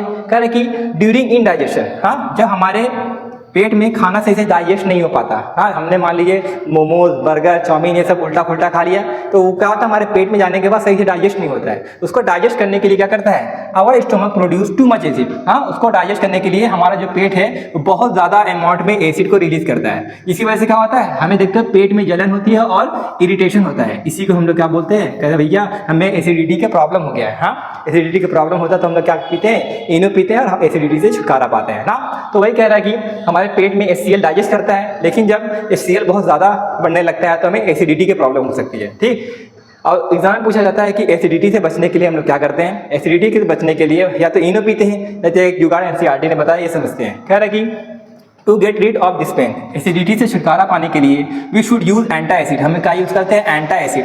एंटा एसिड क्या होता है बच्चों? एक माइल्ड, एक वीक बेस होता है। उस बेस का नाम क्या होता है? मिल्क ऑफ मैग्नीशिया, जिसे हम लोग क्या बोलते हैं? Suspension of magnesium hydroxide. यानी कि मैग्नीशियम हाइड्रोक्साइड का टैबलेट आता है। उस टैबलेट को आप खा भी सकते हैं, उस पी भी सकते हैं। ठीक है, तो जो मिल्क ऑफ मैग्नीशिया होता है एक तरीके का बेस होता है। इसको जैसे आप पी लिए, हमारे बॉडी में जो एसिड बहुत ज़्यादा मात्रा में बन रहा है उस एसिड को कंट्रोल करता है और हमें एसिडिटी से छुटकारा पाता है। हाँ, ये था हमारे डाइजेस्टिव सिस्टम के लिए। अगला हमें पढ़ना है role of pH in tooth decay. हाँ, जब हमारा दांत खराब होता है वो भी कहीं ना कहीं पीएच वैल्यू चेंज होने की वजह से हमारा दांत खराब होता है। हाँ, इसके पीछे के लॉजिक क्या है समझते हैं। देखो, कह रहे कि tooth animal is made up of calcium phosphate. अब हमारा जो भी दांत होता है, हाँ, सही से बना तो नहीं पाऊंगा मैं, अब जैसा भी होगा समझ लीजिएगा। ठीक है, हमारा जो दांत होता है कुछ इस तरीके से होता है। ठीक है, वही कह रहा है दांत का बच्चों जो बाहर वाला हिस्सा होता है उसी को हम लोग क्या बोलते हैं? Tooth animal. ना, दांत का जो बाहर वाला हिस्सा होता है वो उसको टूथ एनिमल बोला जाता है। बहुत ही हार्डेस्ट बोन होता है बॉडी का। ठीक है, वो किससे मिलके बना होता है? कैल्शियम फॉस्फेट से मिलके बना होता है। इसका फार्मूला होता है बच्चों Ca3PO4 का होल ट्वाइस। ओके, आप एग्जाम में पूछा गया था टूथ एनिमल किससे मिलके बनता है, तो याद रखिएगा टूथ एनिमल किससे मिलके बनता है? कैल्शियम फॉस्फेट का फार्मूला क्या होता है? Ca3PO4 का होल ट्वाइस ना। अब हमारा दांत खराब कब होता है? हमारे दांत टूटना कब शुरू हो जाता है? कह रहा है कि tooth decay start when the pH of the mouth is lower than 5.5। कह रहा है कि बच्चों हमारे माउथ का जो पीएच वैल्यू होगा वो क्या होगा? 5.5 से कम। माउथ का जो पीएच वैल्यू होगा 5.5 से कम हो गया तो कहीं ना कहीं हमारा दांत क्या होगा? धीरे धीरे खराब होना स्टार्ट कर देगा। यानी कि 5.5 से ज़्यादा होगा तो ठीक है, इससे कम होगा तो दांत खराब होना स्टार्ट हो जाता है। अब आपके दिमाग में ये सवाल आना चाहिए कि हमारे माउथ का पीएच वैल्यू घट कैसे सकता है ना। उसके बारे में भी NCERT ने बोला है। कह रहा है कि bacteria present in the mouth produce acid by degradation of sugar. कह रहा है कि अगर आप शुगर, मीठी चीज़ खाते हैं, चॉकलेट खाते हैं, स्वीट्स खाते हैं, या देखिए छोटे छोटे बच्चे बहुत ज़्यादा टॉफ़ी वगैरह खाते हैं, उनके दांत खराब हो जाते हैं। होता क्या है, जो शुगर होता है ना, हमारे माउथ में बच्चों एक बैक्टीरिया होता है। वो बैक्टीरिया क्या करता है? वो बैक्टीरिया शुगर को खा के हमारे बॉडी माउथ में क्या बनाता है? एसिड। जहाँ एसिड बनने लगा, एसिड बनने की वजह से हमारे पीएच वैल्यू क्या होती है? घटती रहती है। पीएच वैल्यू घटने की वजह से बच्चों हमारा दांत क्या हो जाता है? खराब होना स्टार्ट हो जाता है। अब इसलिए कहते हैं, डॉक्टर बोलते हैं कि दिन में 2 बार ब्रश करो, एक बार सुबह एक बार रात में, ताकि ये जो बैक्टीरिया है वो क्या करे? कहीं ना कहीं से किल हो जाए। ठीक है, तो है हमें तो दांत को अपने टीथ को स्ट्रांग बनाना है। तो टीथ को स्ट्रांग बनाने के लिए क्या करना पड़ेगा? By using toothpaste we can prevent tooth decay ना। क्या है कि टूथपेस्ट की मदद से हम क्या करते हैं? दांत को टूटने से बचा सकते हैं। ठीक है, we can prevent tooth decay. टू नहीं रहेगा, टूट रहेगा। ठीक है, तो आपके एग्जाम में सवाल आता है कि हमारा जो दांत होता है वो कब टूटना स्टार्ट हो जाता है? जब हमारे माउथ का पीएच वैल्यू क्या होता है बच्चों? 5.5 से कम होता है। और हमारा माउथ किससे मिलकर बनता है? टूथ एनिमल, उसका नाम क्या होता है? Calcium phosphate. और कैसे सही करते हैं? टूथपेस्ट से। ठीक है, अगला कह रहा है कि self defence bye animal and plant. कह रहे हैं कुछ एनिमल और प्लांट होते हैं, उनसे हम कैसे बचाव कर सकते हैं? सेल्फ डिफेंस का मतलब होता है बचाव। तो कैसे बचाव कर सकते हैं? आपने देखा होगा हर बच्चे को कभी ना कभी जिंदगी में मधुमक्खी जरूर काटा होगा ना। मधुमक्खी जब काटता है देखते हो गाल एकदम गोलगप्पे की तरह फूल जाता है। तो उससे हम लोग कैसे बचाया जा सकते हैं? कभी आपको लाल चींटी काट ले तो देखते हो बहुत ज़्यादा ईजिंग होने लगती है, तो उससे कैसे छुटकारा पा सकते हैं? उसका यहाँ पे जुगाड़ दिया है, आइए उसको जानते हैं। क्या कह रहा है? कह रहा है कि बी स्टिंग। हाँ, कह रहा है जो मधुमक्खी होता है उसके स्टिंग में क्या लगा होता है? एक एसिड होता है, और वो एसिड का नाम क्या है उसका बच्चों यहाँ लिखा तो नहीं, वो होता है मिथेनोइक एसिड। क्या होता है? Methanoic acid.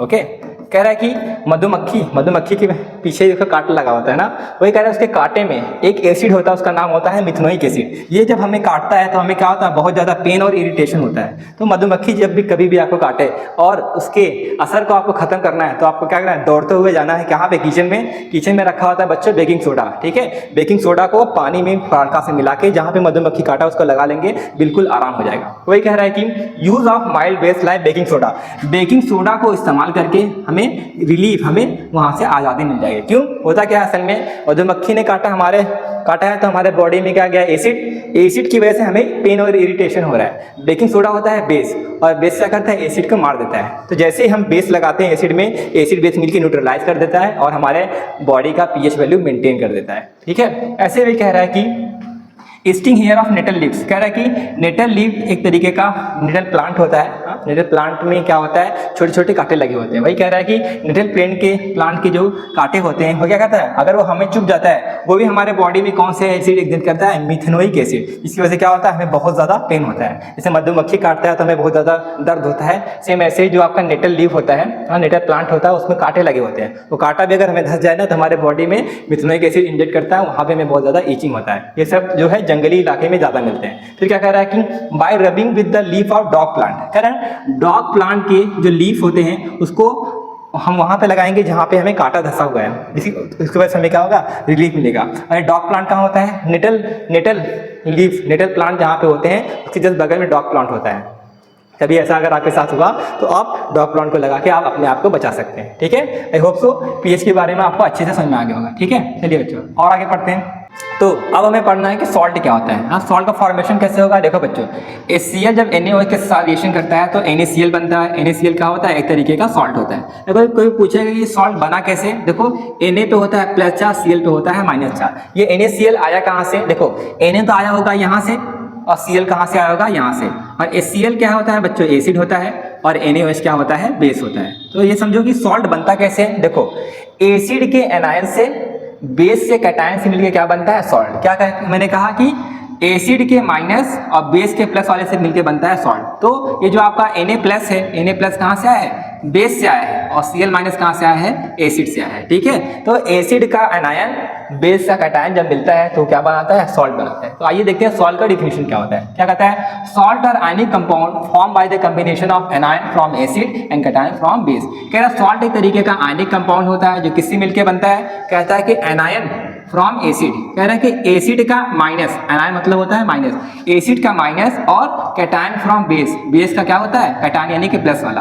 तो एसिड का माइनस वाला पार्ट, बेस का प्लस वाला पार्ट जब जुड़ता है बच्चों तब क्या बनता है? सॉल्ट होता है। ये तो सॉल्ट का डिफिनेशन। आयनिक कंपाउंड क्या होता है बच्चों? आयनिक कंपाउंड ऐसे कंपाउंड को बोला जाता है जो मेटल और नॉन मेटल से मिलकर बनते हैं। सोडियम आपका क्या है? मेटल है। Cl आपका क्या होता है? Non metal. मेटल और नॉन मेटल मिलकर जो कंपाउंड होता है उसे हम लोग क्या बोलते हैं? आयनिक कंपाउंड बोलते हैं। ओके, अब हमें देखना है family of salt. Family of salt का मतलब सॉल्ट का परिवार। बोलोगे अरे सर सॉल्ट का भी परिवार होता है? अरे भाई आपका परिवार है तो सॉल्ट का परिवार नहीं हो सकता क्या? हाँ, सॉल्ट के परिवार है ना। तो फैमिली ऑफ सॉल्ट को हम कैसे पहचानते हैं? आइए आपको एग्जांपल की मदद से समझाते हैं। मान लो यहाँ पे लिखा है NaCl और KCl। देखो फैमिली मेंबर में क्या होता है? कोई ना कोई कॉमन होता है। ऐसे ही जब भी आपको 2 सॉल्ट दिया होगा, अब बोलेगा कि बताओ इन दोनों सॉल्ट में किस फैमिली से बिलोंग करते हैं। पहले देखो इन दोनों में कॉमन क्या है? इन दोनों में क्या कॉमन है? इन दोनों में देखो Cl कॉमन है। ठीक है, तो जिस सॉल्ट में जो चीज कॉमन होता है उसी की फैमिली होता है। तो यहाँ Cl कॉमन है तो Cl की फैमिली होगी, और Cl के बच्चों हम लोग क्या बोलते हैं? क्लोराइड। क्या बोलते हैं? क्लोराइड ना। तो NaCl और KCl किसकी फैमिली से बिलोंग करते हैं? फैमिली ऑफ क्लोराइड सॉल्ट, क्योंकि इन दोनों में Cl माइनस कॉमन है इसलिए क्लोराइड सॉल्ट से बिलोंग करते हैं। अगर ये दोनों NaCl और Na2SO4 में इन दोनों में कॉमन क्या है? अगर आप देखेंगे दोनों में सोडियम कॉमन है। अगर सोडियम कॉमन है तो किस फैमिली से बिलोंग करेगा? सोडियम फैमिली से बिलोंग करेगा। Cl कॉमन था तो क्लोराइड फैमिली से बिलोंग कर रहा था, और सोडियम कॉमन है तो सोडियम फैमिली से बिलोंग करेगा। तो NaCl और Na2SO4 किससे बिलोंग करता है? Family of sodium salt. बस यही आपको लर्न करना था। तो फैमिली ऑफ सॉल्ट को पहचानना बहुत आसान है बच्चों, जो चीज कॉमन होगा उसी फैमिली से बिलोंग करेगा। ओके, अब देखो इसका डिफिनेशन पढ़ लेते हैं। क्या कह रहा है कि सॉल्ट हैविंग सेम पॉजिटिव और negative ion belong to the same family of salt. कह रहा है कि ऐसा कोई सॉल्ट जिसमें या तो प्लस वाला पार्ट या तो माइनस वाला पार्ट क्या हो बच्चों आपका कॉमन हो, सेम हो। इसमें देखो इसमें Cl पे माइनस होता है, इसमें माइनस वाला पार्ट कॉमन था तो क्लोराइड सॉल्ट था, Na पे होता है प्लस चार्ज तो प्लस वाला कॉमन था यहाँ पे तो सोडियम का सॉल्ट बन गया। तो किसी भी सॉल्ट में या तो माइनस वाला पार्ट कॉमन हो या तो प्लस वाला पार्ट कॉमन हो, वही उसी फैमिली से बिलोंग करता है। Hope so family of salt आपको पहचानने आ गया होगा। ठीक है, अब अगला हमें पढ़ना है कि पीएच ऑफ सॉल्ट। हाँ, सॉल्ट का भी अपना कुछ ना कुछ पीएच होता है। अभी इससे पहले हम लोगों ने पढ़ा था एसिड होगा तो पीएच वैल्यू 7 से कम होगा, न्यूट्रल होगा 7 होगा और बेसिक होगा तो पीएच वैल्यू 7 से ज़्यादा होगा। ऐसे बच्चों जो सॉल्ट होते हैं, सॉल्ट भी 3 तरह का होता है, एसिडिक सॉल्ट होता है, बेसिक सॉल्ट होता है, न्यूट्रल सॉल्ट होता है। अब कौन सॉल्ट कैसे होता है, कैसे पहचाना जाता है, आइए उसको हम बताते हैं। तो देखो बच्चों कह रहा है कि ऐसा कोई सॉल्ट जो किससे मिलके बना हो, स्ट्रॉन्ग एसिड और स्ट्रॉन्ग बेस। स्ट्रॉन्ग एसिड और स्ट्रॉन्ग बेस से जो सॉल्ट मिलके बनता है उसे हम लोग क्या बोलते हैं, न्यूट्रल सॉल्ट। अगर न्यूट्रल सॉल्ट होगा बच्चों तो उसका पीएच वैल्यू क्या होगा, 7 के बराबर होगा। एग्जांपल दिए समझिए, देखो HCl क्या होता है आपका, स्ट्रॉन्ग एसिड होता है, NaH क्या होता है, स्ट्रॉन्ग बेस होता है। स्ट्रॉन्ग एसिड स्ट्रॉन्ग बेस से मिलके ये जो सॉल्ट बना है वो कैसा है बच्चों आपका, न्यूट्रल सॉल्ट है। हाँ, अगर न्यूट्रल सॉल्ट होगा तो पीएच वैल्यू क्या होगा, 7 के बराबर होगा। तो याद रखिएगा कभी भी स्ट्रॉन्ग एसिड हो, स्ट्रॉन्ग बेस हो, स्ट्रॉन्ग बेस हो, स्ट्रॉन्ग एसिड हो तो इससे मिलके कौन सॉल्ट बनता है आपका, न्यूट्रल सॉल्ट बनता है। ऐसे ही अगर स्ट्रॉन्ग एसिड होगा लेकिन वीक बेस होगा, स्ट्रॉन्ग एसिड होगा लेकिन बेस क्या होगा, वीक होगा, उससे जो सॉल्ट बनेगा बच्चों को कैसा होगा, एसिडिक होगा। कैसे, देखो एसिड है ताकतवर, बेस है कमजोर, ताकतवर ही हमेशा जीतता है क्योंकि ताकतवर जीत रहा है तो इसलिए सॉल्ट का नीचे कैसा होगा, एसिडिक होगा। एग्जाम्पल के तौर पे यहाँ पे HCl क्या होता है बच्चों आपका, स्ट्रॉन्ग एसिड होता है और NH4OH क्या होता है आपका, वीक बेस होता है। तो स्ट्रॉन्ग एसिड जब वीक बेस से रिएक्शन करेगा तो जो सॉल्ट होगा वो सॉल्ट कैसा होगा, एसिडिक सॉल्ट होगा। अगर एसिडिक सॉल्ट होगा बच्चों तो पीएच वैल्यू क्या होगा, 7 से कम होगा। ठीक है, ऐसे ही मान लो अब वीक एसिड होगा लेकिन बेस स्ट्रॉन्ग होगा, कौन जीतेगा, एसिड वीक है बेस स्ट्रॉन्ग है तो कौन जीतेगा, ताकतवर जीतेगा। इसीलिए बच्चों जो सॉल्ट बनता है उसका नेचर कैसा होगा, बेसिक होगा। ठीक है, एग्जांपल देख लीजिए, H2CO3 ये आपका होता है वीक एसिड और NaOH क्या होता है आपका, स्ट्रॉन्ग बेस होता है। वीक एसिड स्ट्रॉन्ग बेस से रिएक्शन करेगा तो जो सॉल्ट बनेगा वो कैसा होगा, बेसिक सॉल्ट होगा। अगर बेसिक सॉल्ट होगा बच्चों तो पीएच वैल्यू क्या होगा, हमेशा 7 से ज़्यादा होगा। बस ये आपको याद रखना है, स्ट्रॉन्ग एसिड स्ट्रॉन्ग बेस। हाँ, ये भी तगड़ा है ये भी तगड़ा है, दोनों हार जाएंगे, हारने की वजह से न्यूट्रल हो जाएगा। ठीक है, ये स्ट्रॉन्ग एसिड है, ये वीक बेस है, स्ट्रॉन्ग वाला जीत जाएगा तो एसिडिक हो जाएगा। वीक एसिड है, स्ट्रॉन्ग बेस है, स्ट्रॉन्ग वाला जीत जाएगा तो जो जीत जाएगा सॉल्ट का नेचर भी वही होगा। तो ये बहुत आसान होता है। तो आपके एग्जाम में क्या करता है, आपके एग्जाम में सॉल्ट दे दिया जाएगा, सॉल्ट देके पूछेगा कि बताओ उसका नेचर कैसा होगा। तो आपको पता होना चाहिए कौन सा सॉल्ट किससे मिलके बनता है, जिससे मिलके बना होगा उसमें जो ताकतवर होगा सॉल्ट का नेचर भी वही कहलाएगा। ठीक है, अब आइए और आगे बढ़ते हैं। अब जो हमें पढ़ना है कि कॉमन सॉल्ट क्या होता है, व्हाट इज कॉमन सॉल्ट। हाँ, कॉमन सॉल्ट को बच्चों हम लोग टेबल सॉल्ट के नाम से भी जानते हैं। तो कॉमन सॉल्ट क्या होता है, कॉमन सॉल्ट का बच्चों जो केमिकल नेम होता है सोडियम क्लोराइड। सोडियम क्लोराइड को हम लोग कॉमन सॉल्ट बोलते हैं। उसका फार्मूला क्या होता है, NaCl। इसका नेचर कैसा होता है, न्यूट्रल। हाँ, अभी हम लोग कुछ दिन पहले की दिख रहा है, यहाँ पे देख लीजिए।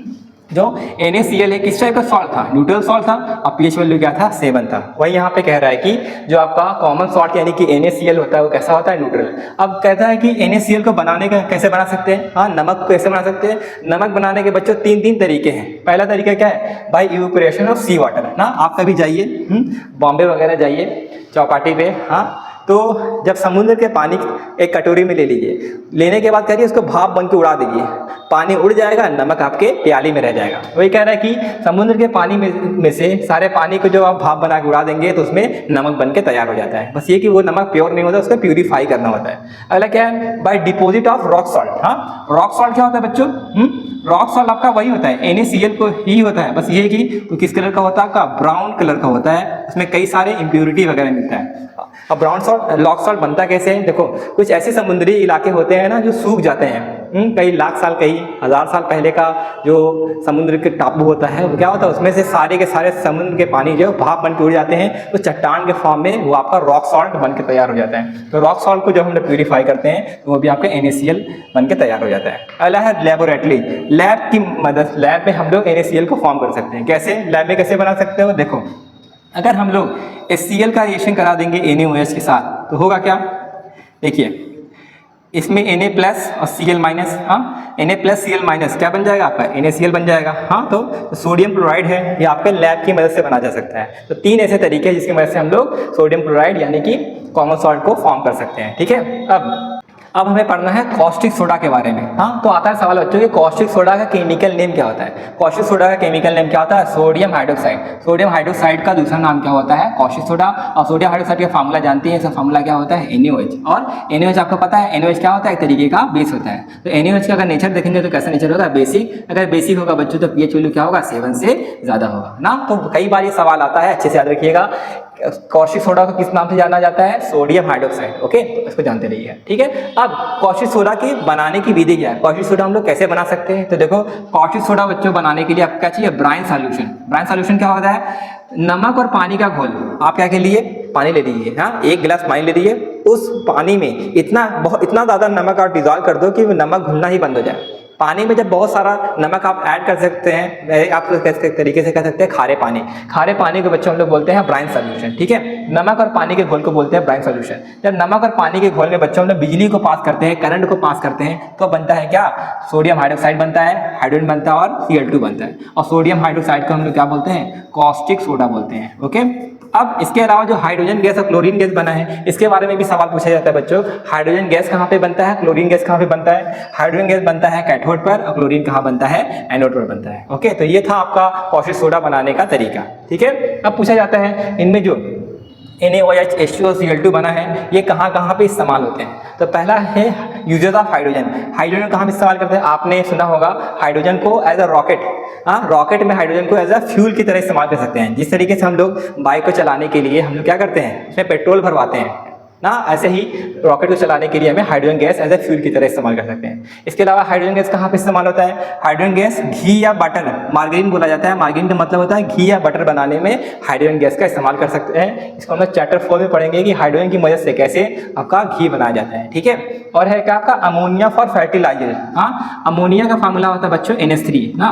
और ये फर्टिलाइजर का मतलब क्या होता है? खाद। हाँ, खाद बनाने में इस्तेमाल होता है। अमोनिया की मदद से खाद बनाया जाता है। और अमोनिया कैसे बनता है? हाइड्रोजन की मदद से। हाइड्रोजन की मदद से रॉकेट में फ्यूल की तरह इस्तेमाल कर सकते हैं, घी बना सकते हैं और खाद बनाने का इस्तेमाल, खाद बनाने में मदद करता है, ठीक है। अब अगला है यूजेस ऑफ क्लोरीन। क्लोरीन का यूज कहाँ पे होता है? क्लोरीन का बच्चों यूज होता है क्लोरोफ्लोरोकार्बन बनाने में और PVC बनाने में। CFC को बोलते हैं क्लोरोफ्लोरोकार्बन। आपने सुना होगा बचपन में, हाँ, कि फ्रीज में से और AC में से जो गैस निकलती है उसको क्या बोलते हैं? क्लोरोफ्लोरोकार्बन। ये क्लोरोफ्लोरोकार्बन जाके हमारे वहाँ पर जो ओजोन लेयर है उसको धीरे धीरे क्या कर रहा है? डिप्लीट कर रहा है, पतला कर रहा है, नुकसान देता है, ठीक है। तो क्लोरोफ्लोरोकार्बन क्लोरीन से मिलकर बनता है। PVC बोला जाता है बच्चों पॉलीविनाइल क्लोराइड। पॉलीविनाइल क्लोराइड क्या होता है? एक तरीके का प्लास्टिक मटेरियल होता है। आपने देखा होगा वायर के ऊपर प्लास्टिक लगा होता है। इसके अलावा आपको देखे होंगे PVC का टॉय वगैरह भी बनाया जाता है ना। तो आप देखे होंगे कभी भी आपके घर में अगर पाइप वगैरह लगा होता है, जो प्लास्टिक की पाइप आती है उसके PVC लिखा होता है। PVC का मतलब होता है प्लास्टिक का बना हुआ कोई मटेरियल। तो प्लास्टिक बनाने में इस्तेमाल होता है क्लोरीन गैस। इसके अलावा पेस्टिसाइड। पेस्टिसाइड क्या होता है? कीड़े मकोड़े को मारने का काम करता है। डिसइंफेक्टेंट क्या होता है? हाँ, डिसइंफेक्टेंट पानी में अगर मान लो कोई जंग वगैरह है, पानी में बैक्टीरिया है, आप देखते हैं स्विमिंग पूल वगैरह में, स्विमिंग पूल में आप नहाते हैं, नहा के निकलते हो तो उसमें क्लोरीन मिलाया जाता है ताकि वो क्या हो? पानी को साफ करे ना। पानी को साफ करने में इस्तेमाल होता है। किल जंसिल वाटर, पानी में बैक्टीरिया को किल करने में इस्तेमाल होता है। और NaOH कहाँ पे इस्तेमाल होता है? NaOH कॉस्टिक सोडा का इस्तेमाल होता है बच्चों साबुन और डिटर्जेंट, सोप और डिटर्जेंट बनाने में इस्तेमाल होता है। इसके अलावा पेपर और artificial fibre just like nylon, हाँ, नाइलन बनाने में इस्तेमाल होता है। इसके अलावा डीग्रीजिंग और मेटल पर अगर ग्रीस लग जाए उस ग्रीस को हटाने में काम करता है आपका सोडियम हाइड्रोक्साइड। सोचिए कॉस्टिक सोडा कितना मददगार है। एक सवाल और आता है, कहता है कि ये जो कॉस्टिक सोडा बनाने का प्रोसेस है बच्चों, इस प्रोसेस का नाम क्या होता है? What is the process of formation of caustic soda? इस प्रोसेस का नाम होता है बच्चों क्लोर अल्कली प्रोसेस। क्या नाम होता है? क्लोर अल्कली प्रोसेस बोला जाता है। इसका नाम ऐसा क्यों रखा गया? देखो बच्चों, क्योंकि इस प्रोसेस में क्लोर मतलब होता है क्लोरीन और अल्कली का मतलब होता है बेस। तो यहाँ पे NaOH क्या है? बेस है ना। क्योंकि इस प्रोसेस में क्लोरीन और बेस का फॉर्मेशन होता है, इसलिए इसका क्या नाम रखा गया है? क्लोर अल्कली प्रोसेस। तो ये भी आपके एग्जाम में पूछा होता है कि क्लोर अल्कली प्रोसेस क्या होता है। अब बता दीजिएगा ऐसा कोई भी रिएक्शन जिसमें क्लोरीन और सोडियम हाइड्रोक्साइड यानी कि बेस का फॉर्मेशन होता है उसे हम लोग क्या बोलते हैं? क्लोर अल्कली प्रोसेस। या फिर आप ये रिएक्शन भी लिख के आ जाते हैं तब भी आपको मार्क्स मिल जाएगा। फिर पूछता है कि क्लोर अल्कली प्रोसेस में जितने भी प्रोडक्ट बनते हैं उनका इस्तेमाल कहाँ पे होता है? उनके यूजेस में से कोई आप, मैंने तो बहुत सारे लिखे हैं, आप एक यूज भी लिख के आ सकते हैं, ठीक है। अब आइए अगले पे बढ़ते हैं। अगला क्या लिखे है? ब्लीचिंग पाउडर, हाँ ब्लीचिंग पाउडर का नाम क्या होता है, फार्मूला क्या होता है? ब्लीचिंग पाउडर का केमिकल नेम होता है कैल्शियम ऑक्सीक्लोराइड, उसका फार्मूला क्या होता है? CaOCl2, calcium oxychloride. CaOCl2 को हम लोग ब्लीचिंग पाउडर के नाम से जानते हैं और इसका नेचर कैसा होता है? बेसिक, ये एक तरीके का बेसिक सॉल्ट होता है। अब इसको बनाने का तरीका क्या है? बनाने का तरीका बच्चों बहुत ही सिंपल है। क्या है आपको क्या लेना है? ड्राई स्लेक्ट लाइन, हाँ स्लेक्ट लाइन का फार्मूला पता ही था, कैल्शियम हाइड्रोक्साइड को हम लोग क्या बोलते हैं? Select line. स्लेक्ट लाइन आपको लेना है, लेकिन कैसा? ड्राई स्लेक्ट लाइन लेना है। जब ड्राई स्लेक्ट लाइन में आप क्लोरीन गैस को पास करते हैं, इन दोनों के बीच में रिएक्शन होता है और क्या बनाता है? CaOCl2, इसी को हम लोग क्या बोलते हैं? ब्लीचिंग पाउडर, साथ ही वाटर बनता है। तो क्लोरीन गैस को जब आप कैल्शियम हाइड्रोक्साइड पे पास करते हैं तो उन दोनों का रिएक्शन होकर क्या बनता है? ब्लीचिंग पाउडर बनता है। ये पूछा जाता है बच्चों की ब्लीचिंग पाउडर का इस्तेमाल कहाँ कहाँ पे होता है? देखो ब्लीचिंग पाउडर, ब्लीच का मतलब होता है जो कलर को फीका कर दे। कभी आपने देखा होगा आपके नीला पीला या काला कलर का कपड़ा होगा, उस पर गलती से री नाला गिर जाए तो वो खराब कर देता है ना। तो ब्लीच का मतलब होता है जो कलर को फीका कर दे, इसीलिए कहते हैं सफ़ेद जो कपड़ा होता है, जो व्हाइट कलर का कपड़ा होता है, उसमें आप अगर री नाले से धुलते हो उसमें बहुत ज़्यादा चमक आ जाता है क्योंकि वो व्हाइट कलर को ज़्यादा फेवर करता है। तो वही कह रहा है bleach cotton, linen and wood pulp. हाँ कह रहा है कॉटन को ब्लीच करने में इस्तेमाल होता है और लाइनन को इस्तेमाल करता है, कपड़े को ब्लीच करने में इस्तेमाल होता है वुड पल्प। वुड पल्प क्या होता है बच्चों? वुड पल्प लकड़ी का एक मतलब पाउडर फॉर्म होता है। लकड़ी को जब बहुत ज़्यादा बारीक पीस देते हैं तो उसको वुड पल्प होता है। वुड पल्प की मदद से पेपर बनाए जाते हैं, ठीक है। तो कॉटन, लिनेन, क्लॉथ और वुड पल्प को ब्लीच करने में इस्तेमाल होता है, ठीक है। मतलब उनको सफ़ेद कलर करने में इस्तेमाल होता है। पहला क्या है? इसको हम लोग ऑक्सीडाइजिंग एजेंट की तरह भी काम कर सकते हैं। इसके अलावा ये पानी में जो बैक्टीरिया होते हैं, हाँ जर्म्स होते हैं, उनको मारने का भी काम करता है ब्लीचिंग पाउडर, ठीक है। ये था ब्लीचिंग पाउडर के बारे में। अगला पढ़ते हैं। अगला है बेकिंग सोडा। बेकिंग सोडा क्या होता है? बेकिंग सोडा का बच्चों नाम होता है सोडियम हाइड्रोजन कार्बोनेट। इसका फार्मूला क्या होता है? NaCO3, sodium hydrogen carbonate. ये क्या होता है mild non corrosive basic salt. एक तरीके का बेसिक सॉल्ट होता है और कैसा होता है? माइल्ड मतलब होता है वीक और नॉन कोरोसिव का मतलब होता है जो हमें नुकसान ना पहुंचाए। ये एक तरीके का बेसिक सॉल्ट होता है और सॉल्ट में कैसा सॉल्ट होता है? वीक बेसिक सॉल्ट होता है। तो आपको एग्जाम में क्वेश्चन पूछा जाता है mild non corrosive basic salt का एक एग्जाम्पल बताओ। कौन सा ऐसा आपका सॉल्ट है जो कैसा है? वीक बेस है और हमें नुकसान नहीं पहुंचाता। वो क्या है? सोडियम हाइड्रोजन कार्बोनेट यानी कि बेकिंग सोडा। ओके, फिर कहता है बनाने का तरीका क्या है? बनाने का तरीका क्या है? देखो अभी कुछ देर पहले हमने देखा था NaCl और वाटर, इनके मिक्सर को बोलते हैं हम क्या बोलते हैं? ब्राइन सॉल्यूशन, ठीक है। ब्राइन सॉल्यूशन में जब हम लोग कार्बन डाइऑक्साइड गैस और अमोनिया गैस को पास करते हैं तो क्या होगा? इन सबका रिएक्शन होता है। रिएक्शन होने के बाद क्या बनता है? NaHCO3 यानी कि बेकिंग सोडा का फॉर्मेशन होता है। इसके अलावा अमोनियम क्लोराइड भी बनता है। तो ये था बेकिंग सोडा बनाने का तरीका। अब आइए देखते हैं एक्शन ऑफ हीट, यानी बेकिंग सोडा का बच्चों जब हम लोग हीट करेंगे तो क्या रिएक्शन होता है? तो बेकिंग सोडा का जब हम लोग हीट करेंगे तो डिकम्पोज हो जाता है किसमें? सोडियम कार्बोनेट में, वाटर में और कार्बन डाइऑक्साइड का फॉर्मेशन करता है। तो आपको एग्जाम में पूछा जाता है कि बेकिंग सोडा को हीट करने पे कौन सा रिएक्शन होता है, या फिर पूछेगा कौन सा गैस रिलीज होता है। तो कौन सा गैस रिलीज होता है? कार्बन डाइऑक्साइड रिलीज होता है, ठीक है। फिर पूछा जाता है जो बेकिंग सोडा होता है बच्चों वो इस्तेमाल कहाँ पे होता है? बेकिंग सोडा का जो इस्तेमाल होता है वो पहला इस्तेमाल होता है बेकिंग पाउडर बनाने में। हाँ पहले मुझे लगता था बच्चों छोटा सा था तो बेकिंग सोडा और बेकिंग पाउडर दोनों एक ही चीज़ है, तो जी नहीं, दोनों एक चीज़ नहीं, थोड़ा सा डिफरेंस है। तो देखो बेकिंग सोडा को हम लोग बोलते हैं सोडियम हाइड्रोजन कार्बोनेट, लेकिन बेकिंग पाउडर क्या होता है? बेकिंग पाउडर बच्चों बेकिंग सोडा और टार्टरिक एसिड का मिक्सचर होता है। यानी बेकिंग सोडा में हम लोग टार्टरिक एसिड को मिला देंगे, जो चीज़ बनेगा उसे हम लोग क्या बोलते हैं? Baking powder. या फिर दूसरी भाषा में बोल सकते हैं सोडियम हाइड्रोजन कार्बोनेट में टार्टरिक एसिड मिला देंगे तो क्या बन जाएगा आपका? Baking powder. तो बेकिंग सोडा की मदद से क्या बनाया जाता है? बेकिंग पाउडर का फॉर्मेशन होता है, ठीक है। और ये कहाँ पे इस्तेमाल होता है? एंटा एसिड फॉर एसिडिटी। कभी आपको एसिडिटी की प्रॉब्लम हुई तो आप बेकिंग सोडा को पी सकते हैं। बेकिंग सोडा लीजिए, उसको एक गिलास पानी में थोड़ा सा मिक्स करके पी जाइए, तो हम क्या कहते हैं? हमें एसिडिटी से छुटकारा पा सकते हैं। यानी कि एक तरीके से ये बेस की तरह काम करता है। अगला क्या लिखा है कि सोडा एसिड फायर एक्सटिंग्विशर। हाँ कह रहे हैं फायर एक्सटिंग्विशर क्या होता है? आपने देखा होगा आपके स्कूल में लाल कलर का सिलेंडर रखा होता है ना, उस सिलेंडर में क्या होता है? उस सिलेंडर में सोडा एसिड होता क्या है? एसिड में बच्चों हम लोग लेते हैं H2SO4, क्या रखते हैं? H2SO4, और इसी में हम लोग क्या मिला देते हैं? बेकिंग सोडा मिला देते हैं NaCO3। अब सिलेंडर में इन दोनों का मिक्सचर होता है। जैसे सिलेंडर के बटन को प्रेस करते हैं इन दोनों का रिएक्शन होता है। रिएक्शन होने के बाद बच्चों CO2 गैस रिलीज होता है और यही CO2 गैस क्या करता है? आग को बुझाने का काम करता है। फायर एक्सटिंग्विशर मतलब आग को बुझाने वाला यंत्र, उसका नाम हम लोग क्या बोलते हैं? Soda acid.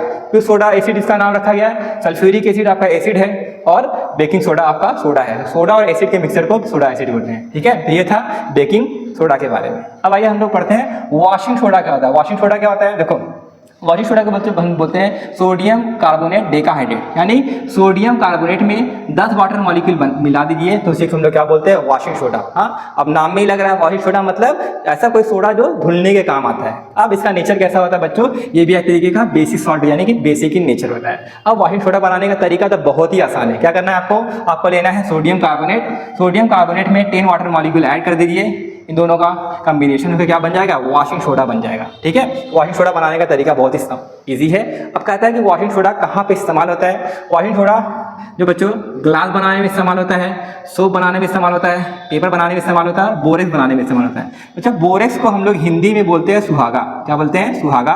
और ये आपको कहीं भी किसी भी मेडिकल शॉप पे मिल सकता है। तो बोरेक्स इस तरीके का व्हाइट कलर का पाउडर होता है जो कि स्किन एलर्जी वगैरह के इन्फेक्शन को क्या बोलते हैं सही करने में इस्तेमाल होता है। उसके अलावा अब नाम में ही है वॉशिंग सोडा, नाम में जब वॉशिंग है तो कपड़े धोने में इस्तेमाल होता है। एक तरीके के डिटर्जेंट कह सकते हैं, डिटर्जेंट की तरह इस्तेमाल होता है, कपड़े धोने में इस्तेमाल होता है। इसके अलावा क्या करता है, remove permanent hardness of water. देखो इसके बारे में समझो बच्चों, जो हमारे नेचर में वाटर होते हैं वो 2 तरह के वाटर होते हैं। एक तो होता है हार्ड वाटर और दूसरा होता है सॉफ्ट वाटर। ठीक है, हार्ड वाटर क्या होता है, कोई ऐसा वाटर बच्चों जिसमें क्या पाया जाएगा, या तो मैग्नीशियम और कैल्शियम। मैग्नीशियम और कैल्शियम के आयन पाए जाएंगे, उसे बोलते हैं हार्ड वाटर। और सॉल्ट वाटर में नॉर्मली सोडियम पाया जाता है। तो इसका काम क्या होता है, वॉशिंग सोडा का काम क्या होता है, ये क्या करता है, हार्डनेस ऑफ वाटर यानी हार्ड वाटर क्या करता है, रिमूव करता है। यानी बेसिकली इसका काम क्या होता है, ये हार्ड वाटर को क्या करता है, सॉफ्ट वाटर में कन्वर्ट करता है। ठीक है, तो होता क्या है, हार्ड वाटर हमारे लिए ठीक नहीं है। हार्ड वाटर में अगर आप कपड़ा धुलेंगे ना तो कपड़ा अच्छे से धुलाता नहीं है। तो हार्ड वाटर को सॉफ्ट बनाने के लिए हम लोग वॉशिंग सोडा मिलाते हैं। तो वॉशिंग सोडा को जब मिलाएंगे तो ये वॉशिंग सोडा के साथ रिएक्शन करके नीचे सॉल्यूशन में बैठ जाएगा और हम आराम से कपड़ा वगैरह धुल सकते हैं। तो यहाँ से आपके एग्जाम में सवाल आता है, कौन सा ऐसा केमिकल है जो परमानेंट हार्डनेस ऑफ वाटर को रिमूव करता है, यानी कौन सा ऐसा केमिकल है जो हार्ड वाटर को सॉफ्ट बनाता है। तो याद रखिएगा कौन सा केमिकल है आपका, वॉशिंग सोडा।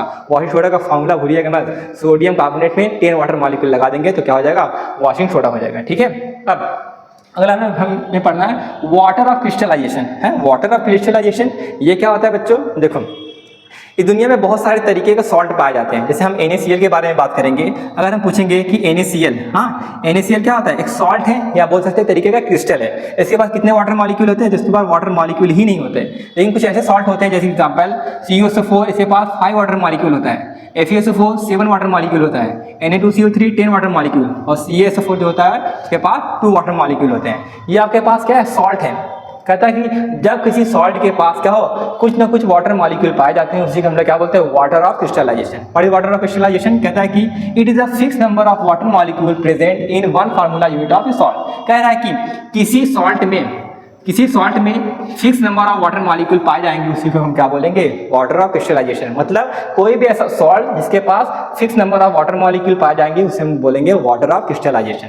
तो इसके पास कितने वाटर ऑफ क्रिस्टलाइजेशन है, 5। इसके पास कितने हैं, 7। इसके पास कितने हैं, 10। इसके पास कितने हैं, 2। तो हर एक सॉल्ट के पास अपना वाटर ऑफ क्रिस्टलाइजेशन होता है, किसी के पास नहीं भी होता है। ठीक है, अब इससे रिलेटेड आपके एग्जाम में क्या सवाल आता है, पूछता है कि आपके एग्जाम में ये देगा CuSO4, FeSO4, Na2CO3 और CaSO4 देगा, बोलेगा कि बताओ इनमें सबसे ज्यादा वाटर मॉलिक्यूल किसके पास होता है। तो किसके पास है, देख लीजिए किसके पास है, Na2CO3 सोडियम कार्बोनेट के पास आपका बच्चों 10 वाटर मॉलिक्यूल होता है। ये भी पूछ सकता है कि सबसे कम किसके पास होता है, तो CaSO4 के पास सबसे कम वाटर मॉलिक्यूल होता है। तो किस सॉल्ट में इतने वाटर मॉलिक्यूल आपको है पता होना चाहिए। तो ये 4 आपके NCERT में दिया, आप 4 लर्न कर लेंगे, आपको कोई दिक्कत नहीं होगी। ठीक है, अब देखो आगे क्या कह रहा है, कह रहा है कि अगर हम लोग हाइड्रेटेड कॉपर सल्फेट को हीट करेंगे तो हमें क्या ऑब्जर्वेशन देखने को मिलता है। हाँ, जो हमें लिखा था CuSO4, इसका नाम क्या होता है, CuSO4.5, इसको बोलते हैं हाइड्रेटेड कॉपर सल्फेट ना। और इस किस कलर का होता है, ब्लू कलर का होता है। वही कहता है कि इसको हीट करेंगे तो क्या होगा, देखो जब इसको हीट करेंगे तो यहाँ से पानी जो है भाप बन के उड़ जाएगा, वाटर यहाँ पे निकल जाएगा और क्या बचेगा, CuSO4। और इसको क्या बोलते हैं, एनहाइड्रस कॉपर सल्फेट ना। जब तक इसकी जिंदगी में पानी था तो इसका नाम क्या था, हाइड्रेटेड कॉपर सल्फेट। पानी निकल गया तो क्या बोलेंगे, एनहाइड्रस। एनहाइड्रस का मतलब जिसके पास वाटर मॉलिक्यूल ना हो। हाँ, वाटर मॉलिक्यूल निकल गया तो बेचारा नीले से कैसा हो गया, सफेद हो गया। यानी कि हाइड्रेटेड कॉपर सल्फेट को हीट करेंगे तो ब्लू से कैसा हो जाता है, व्हाइट हो जाता है, क्योंकि वो क्या बनाता है, एनहाइड्रस कॉपर सल्फेट बना लेता है। अब इसकी जिंदगी से तो कलर चला गया, इसकी जिंदगी में वापस कलर लाना है तो क्या होगा, आपकी भी जिंदगी से अगर कोई चला जाएगा आप तो बहुत उदास हो जाएंगे। कहीं से वो अगर लौट आया तो खुशी का ठिकाना नहीं है, सेम हाल इसके पास भी है। यहाँ से जो वाटर मॉलिक्यूल इसकी ज़िंदगी से चला गया, अगर आप क्या करेंगे इसी एनहाइड्रेट कॉपर सल्फेट में वाटर मॉलिक्यूल ऐड कर देते हैं तो इसकी ज़िंदगी में फिर से रंग भर जाएगा, फिर से बच्चों कैसा व्हाइट से कैसा हो जाएगा, ब्लू हो जाएगा। तो वही आपके एग्जाम में सवाल आता है कि COSO4.5H2O को हीट करते हैं तो क्या होता है, हीट करने के बाद उसको वाटर मिलाते हैं तो क्या होता है, रिएक्शन को आप अच्छे से लर्न किए रहिए। ओके, अब हम लोग देखते हैं कि प्लास्टर ऑफ पेरिस POP कहते हैं भैया, हाँ मेरा एक्सीडेंट हो गया है, डॉक्टर प्लास्टर बांधे हैं। हाँ, प्लास्टर का जो प्लास्टर वर्ड आया है बच्चों, वो प्लास्टर ऑफ पेरिस उसका वर्ड आया। अब इसका नाम पेरिस ही क्यों रखा गया है, क्योंकि ये जो केमिकल है बच्चों पेरिस में ज़्यादातर पाया जाता है, इसलिए इसका नाम रखा गया है प्लास्टर ऑफ पेरिस, इसको शॉर्ट में POP भी कहते हैं। अब आइए देखते हैं कि इसका केमिकल नेम क्या होता है। POP के बच्चों का केमिकल नेम होता है कैल्शियम सल्फेट हेमीहाइड्रेट। मतलब कैल्शियम सल्फेट में अगर हाफ वाटर मॉलिक्यूल होगा तो उसे हम लोग क्या बोलते हैं, प्लास्टर ऑफ पेरिस। और इसका नेचर भी कैसा होगा, तरीके का बेसिक सॉल्ट होता है। ठीक है, तो प्लास्टर ऑफ पेरिस का बच्चों फार्मूला आता है, इसका फार्मूला क्या होता है लर्न किए रहिएगा, कभी भी बहुत बार पूछा गया है, हो सकता है आगे भी पूछा जाए। अब पूछता है कि इसे बनाने का तरीका क्या है, प्लास्टर ऑफ पेरिस हम बना कैसे सकते हैं। तो देखिए जिप्सम, हाँ जिप्सम का CaSO4.2H2O को हम लोग बोलते हैं जिप्सम। बच्चों जब जिप्सम को हम लोग हीट करते हैं 373 केल्विन, 373 केल्विन का मतलब होता है 100 डिग्री सेल्सियस। हाँ, तो जिप्सम को जब आप इस टेम्परेचर पे हीट करते हैं तो क्या होता है, वो जिप्सम से क्या बना लेगा, जिप्सम से बना लेगा प्लास्टर ऑफ पेरिस और इतना वाटर मॉलिक्यूल बाहर निकल जाता है। यानी बेसिकली जिप्सम को हीट करेंगे तो क्या बन जाता है, प्लास्टर ऑफ पेरिस बन जाता है। फिर ये पूछता है कि प्लास्टर ऑफ पेरिस का इस्तेमाल कहाँ पे होता है, कहाँ पे इस्तेमाल होता है, टॉय बनाने में इस्तेमाल होता है, डेकोरेटिव मटेरियल बनाने में इस्तेमाल होता है और मेकिंग सरफेस स्मूथ। हाँ, आपने देखा होगा घर वगैरह में जब घर बनता है तो देखते हो घर में सफेद कलर की पुट्टी होती है ताकि क्या हो, घर देखने में एकदम चमक धमक बने रहे ना, तो वो कहीं ना कहीं आपका प्लास्टर ऑफ पेरिस की मदद से बना जाता है। और डेकोरेटिव मटेरियल क्या होता है, अब कुछ म्यूजियम होते हैं, म्यूजियम में आप देखेंगे बहुत बड़े बड़े स्टैचू वगैरह बनाए जाते हैं, वो स्टैचू वगैरह भी प्लास्टर ऑफ पेरिस से बनाए जाते हैं। इसके अलावा कहाँ पर इस्तेमाल होता है plaster of Paris, plaster for supporting fracture bone. हाँ, जब आप कभी आपका बोन फ्रैक्चर हो जाता है तो उसमें प्लास्टर की तरह इस्तेमाल कर सकते हैं डॉक्टर।